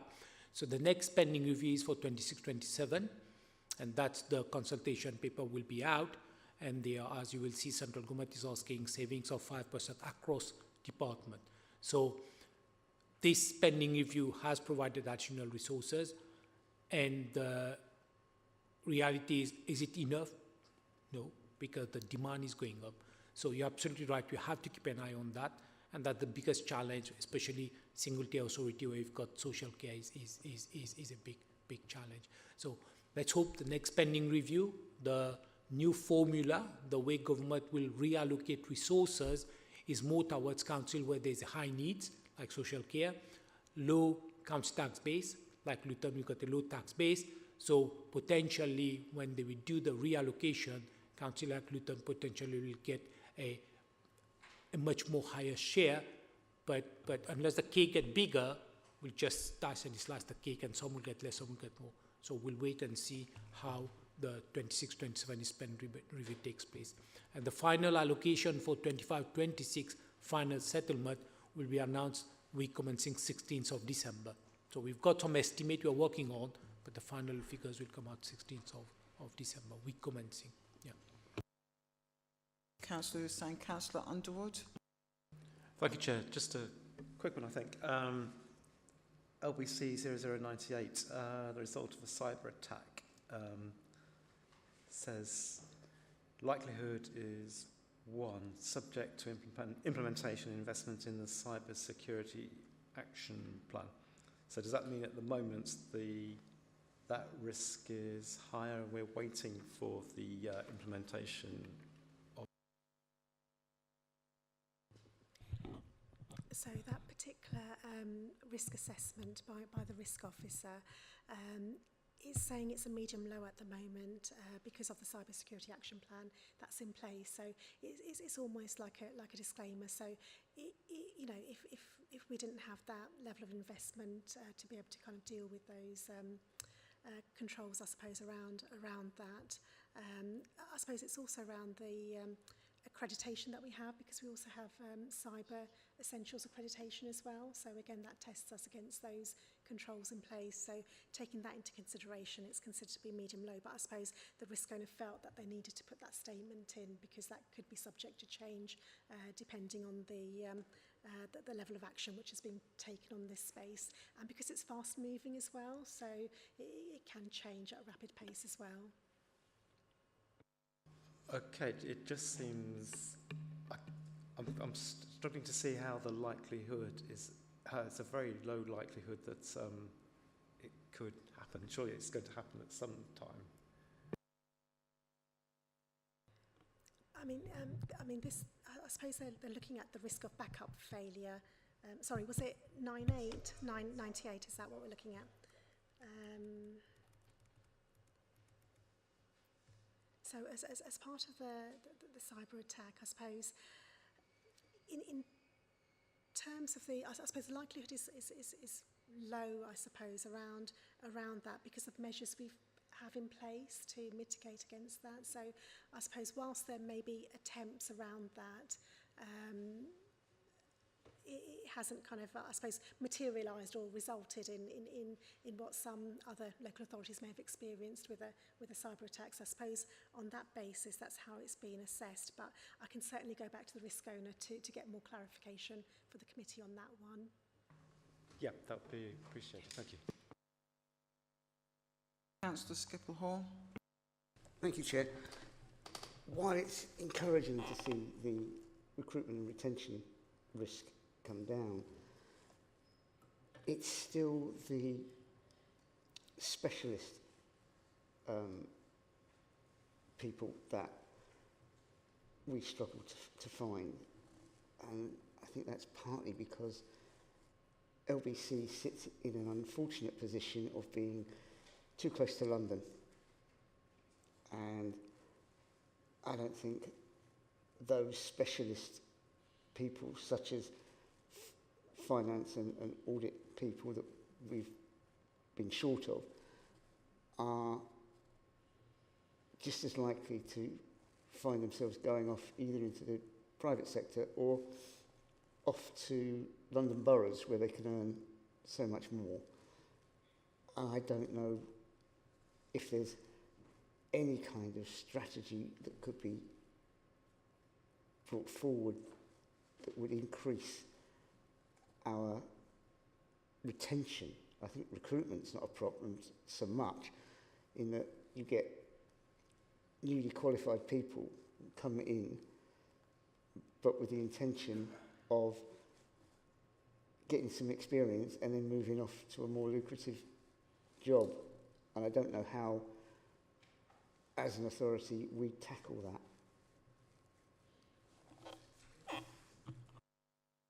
So absolutely, it's a constant challenge. So we are London Borough. In 40 minutes you can get from here to King Cross. Yeah.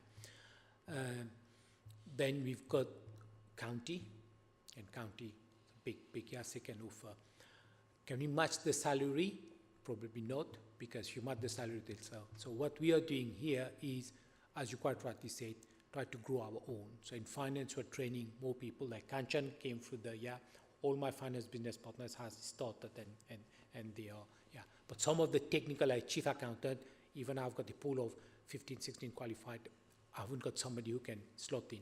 So it takes time. So we're training more accountants, especially those areas where you've got technical role, but the best thing, as you said, is invest in training, development, our own staff, promote those, the career paths, and get those. We do have market supplement, so we've got a market supplement panel like social care workers. We've got a high level of market supplement, and we try to look at the market, what is the market rate. But is there a solution which we can, and yeah, it's difficult. There are some areas it's difficult. Recruiting a closure accountant took me 5 years. 5 years, and now I've got one. Have to keep that. Yeah, but.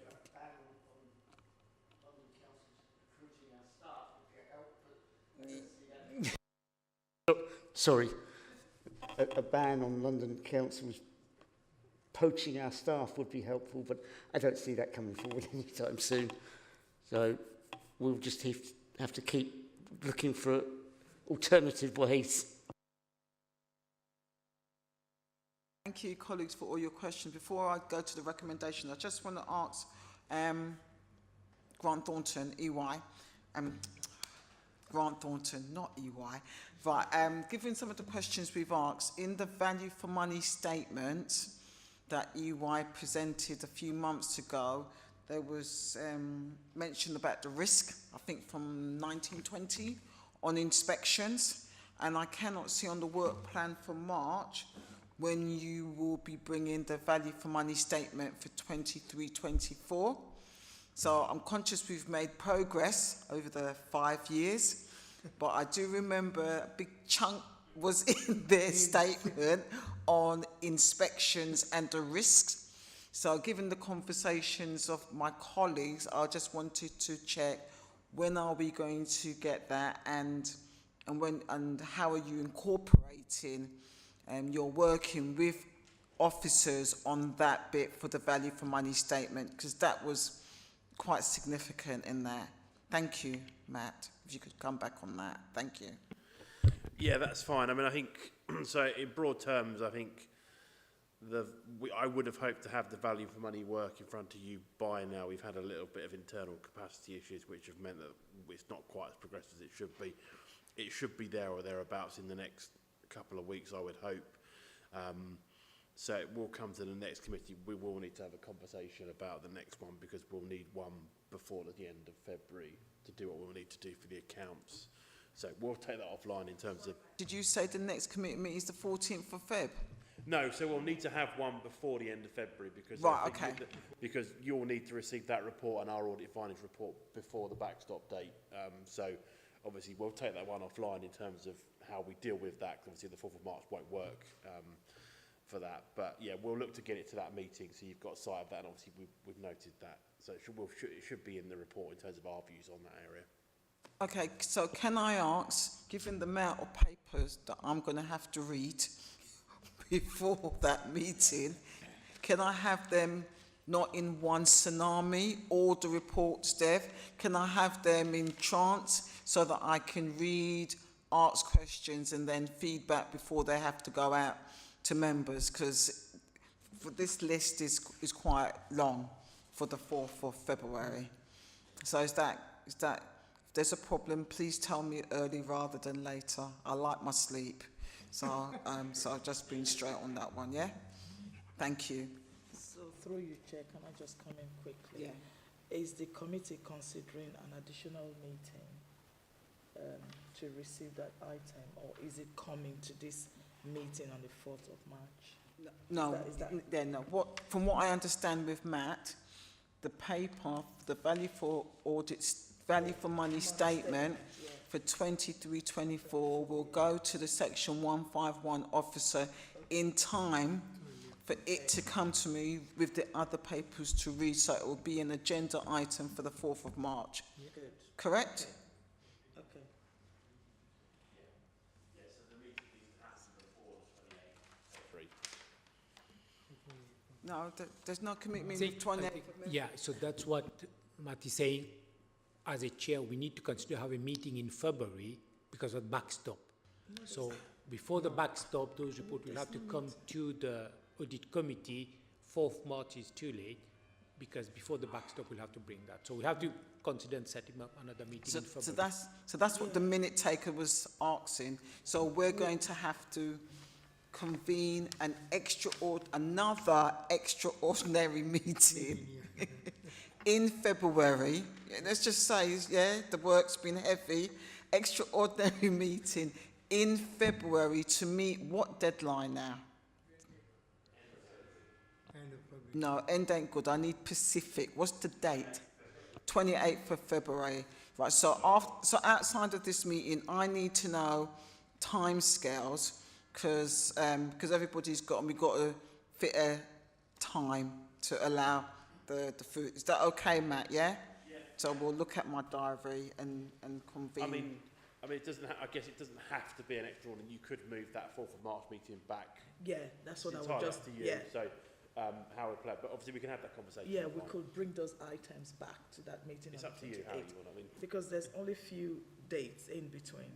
yeah. Okay. Yeah. So I mean, yeah. Yeah, let's talk. I don't mind, Yeah. but just note the items on the agenda is long. Yeah. So everybody needs to make sure they have substance Yeah. before they turn up for this one, yeah? Thank you. Right. Yes, Naz, one question. Yeah, I think we missed one of the question I asked before that was in relation to the risk, whether that children's safety risk been taken into account ever and assessed, please. Sorry, was that about the school's risk? It was regarding the children's safety risk around the school, before and after school finishing, and also the narcotics selling to the children. Thank you. We'll take that one back to the service as well. Thank you.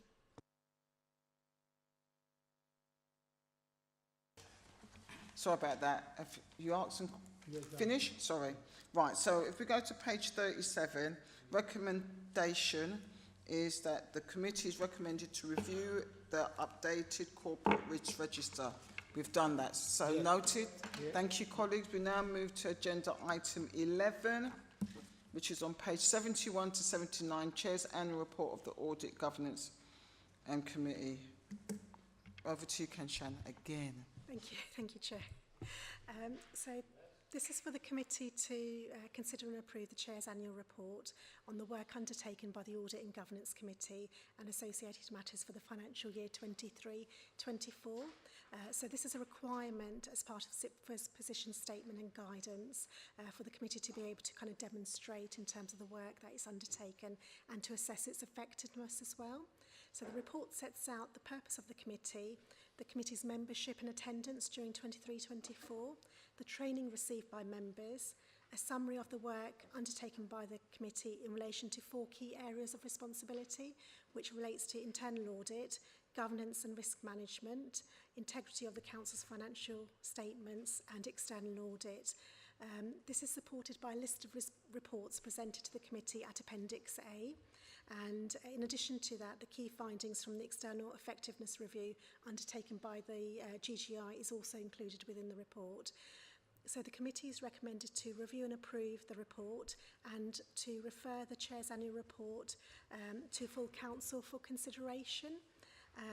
Subject to the committee approving the report, it is expected that the report will be presented to full council at its meeting on the 21st of January 2025, and going forward this report will be subsequently presented and prepared on an annual basis. Thank you, Chair. Any questions? Yes? No? No. No? Oh. No? Any comments? No? Ooh, okay. Right, colleagues. So on page 71, the recommendations, the committee is recommended to review and approve the Chair's annual report of the Audit and Governance Committee for 23-24 and refer to the Chair's annual report of the Audit and Governance Committee for 23 to full council for consideration. Are we in agreement? Yeah. Thank you. Chair, through you, Chair. Sorry. Yes. Yeah, we were discussing with Kanchan earlier that this is going to be an annual meeting. Sorry, not annual item coming to the committee. So if you just want to include that as part of your recommendation as well, that this is now going to go on the work program as a standing annual item. Thank you. Did colleagues get that? Yeah. So agreed? Yeah. So I second, yeah, whoever needs to, yeah. And we unanimously agree to that. That would be an annual report on the work programme. Thank you, colleagues, for that. Right, we now move to agenda item 12, Action Plan for the Audit and Governance Committee Effectiveness Review, page 80. Over to you, Kanchan. Thank you. So this is to provide the committee with a progress update on the action being taken from the GGI's report. If I could take you straight through to the action plan at Appendix A on page 83, which details the recommendations and any outstanding actions as a result of that. So the first recommendation was about having a clear plan and devoting time early in the year to set out the committee's priorities for the year ahead. So the draft work programme is being reviewed and agreed at each committee meeting, and additional agenda items are being added. In order to fully implement this recommendation, there is a further recommendation in here for the committee to consider introducing an informal meeting at the start of each municipal year, which will then allow it to set out its priorities for the year ahead. So that's the recommendation from that one. For the second recommendation about reporting of findings, we have now done that as part of the Chair's annual report, which was presented to this committee. The third recommendation is in relation to assessing more closely the work of the council subsidiary companies, and again progress has been made in that respect, and the committee agreed for the Chair to be included in the membership of the Luton Shareholders Group. So that one has been met as well. Recommendation 4 was about having shorter, sharper papers, and we are looking to have the executive reporting requirements to be applied to these papers. So officers will continue to work with the democracy team to meet these requirements going forward. I think it is a requirement for about 4 pages, I believe. So again, there will be certain aspects which will need to be included as part of the report, but again, we'll discuss that with the democracy team going forward.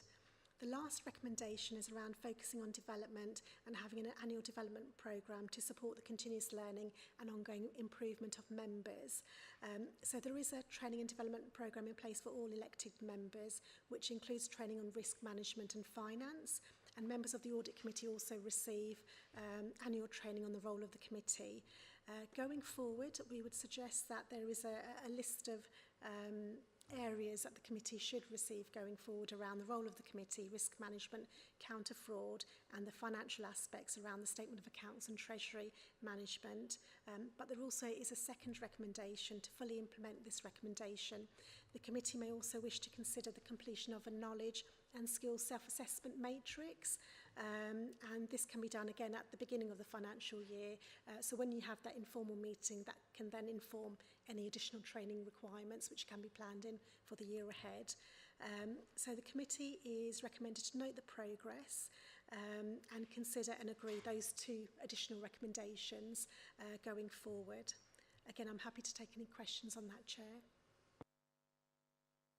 If I can come in, Kanchan, I remember from the review, they said that we, the committee, need to work more strategically with overview and scrutiny board. And I think the best way probably to do it, because we've been so consuming signing off so many year-end accounts, it probably would be good after we get and we do a review of the work plan.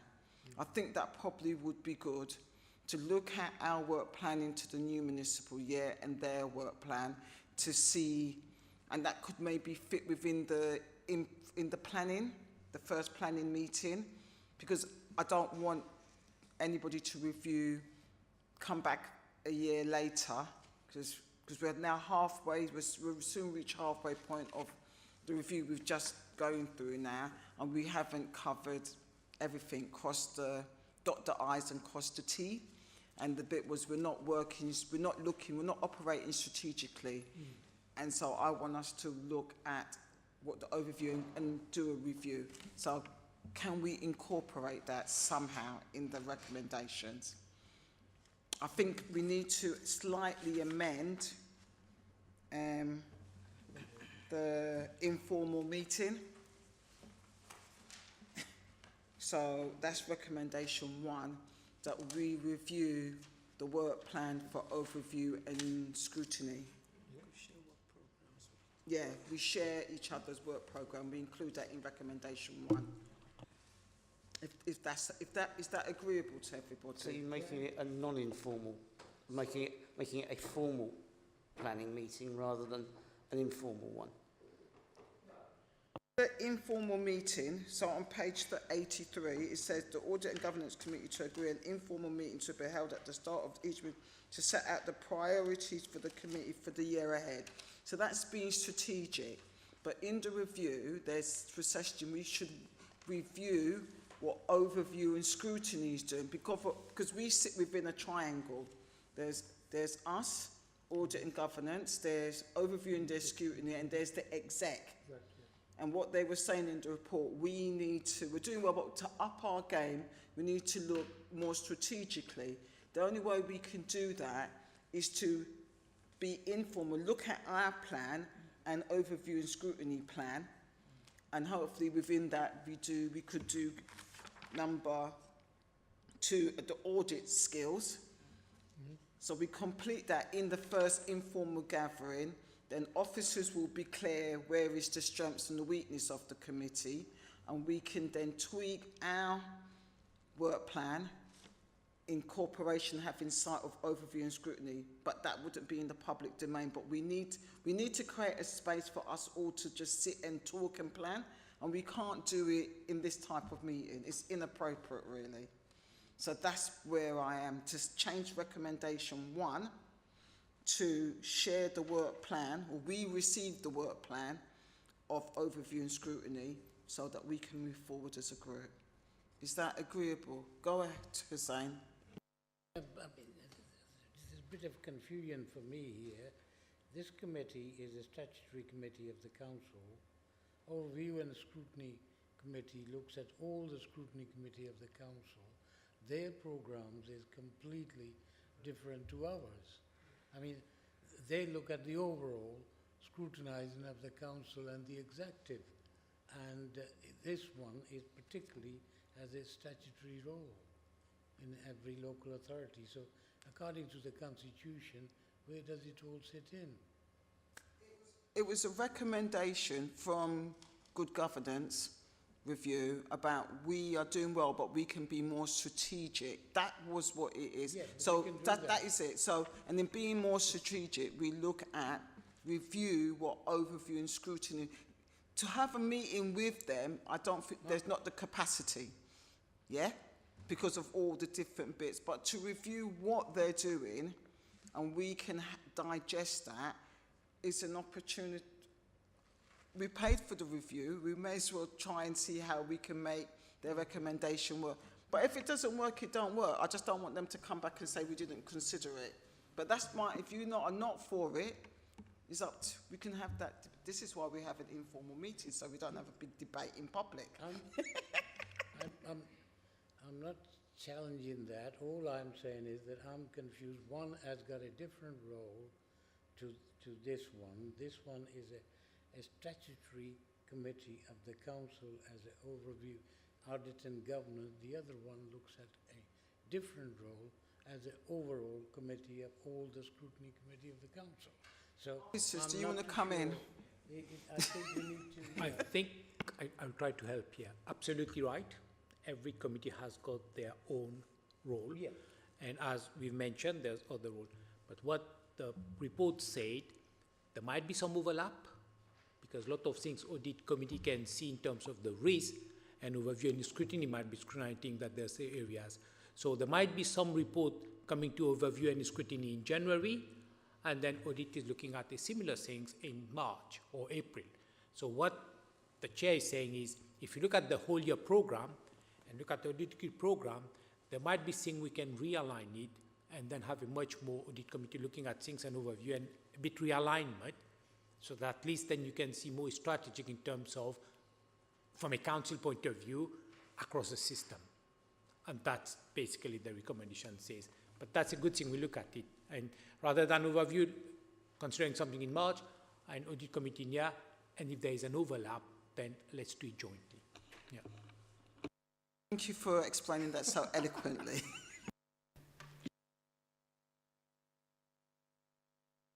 Sorry about that.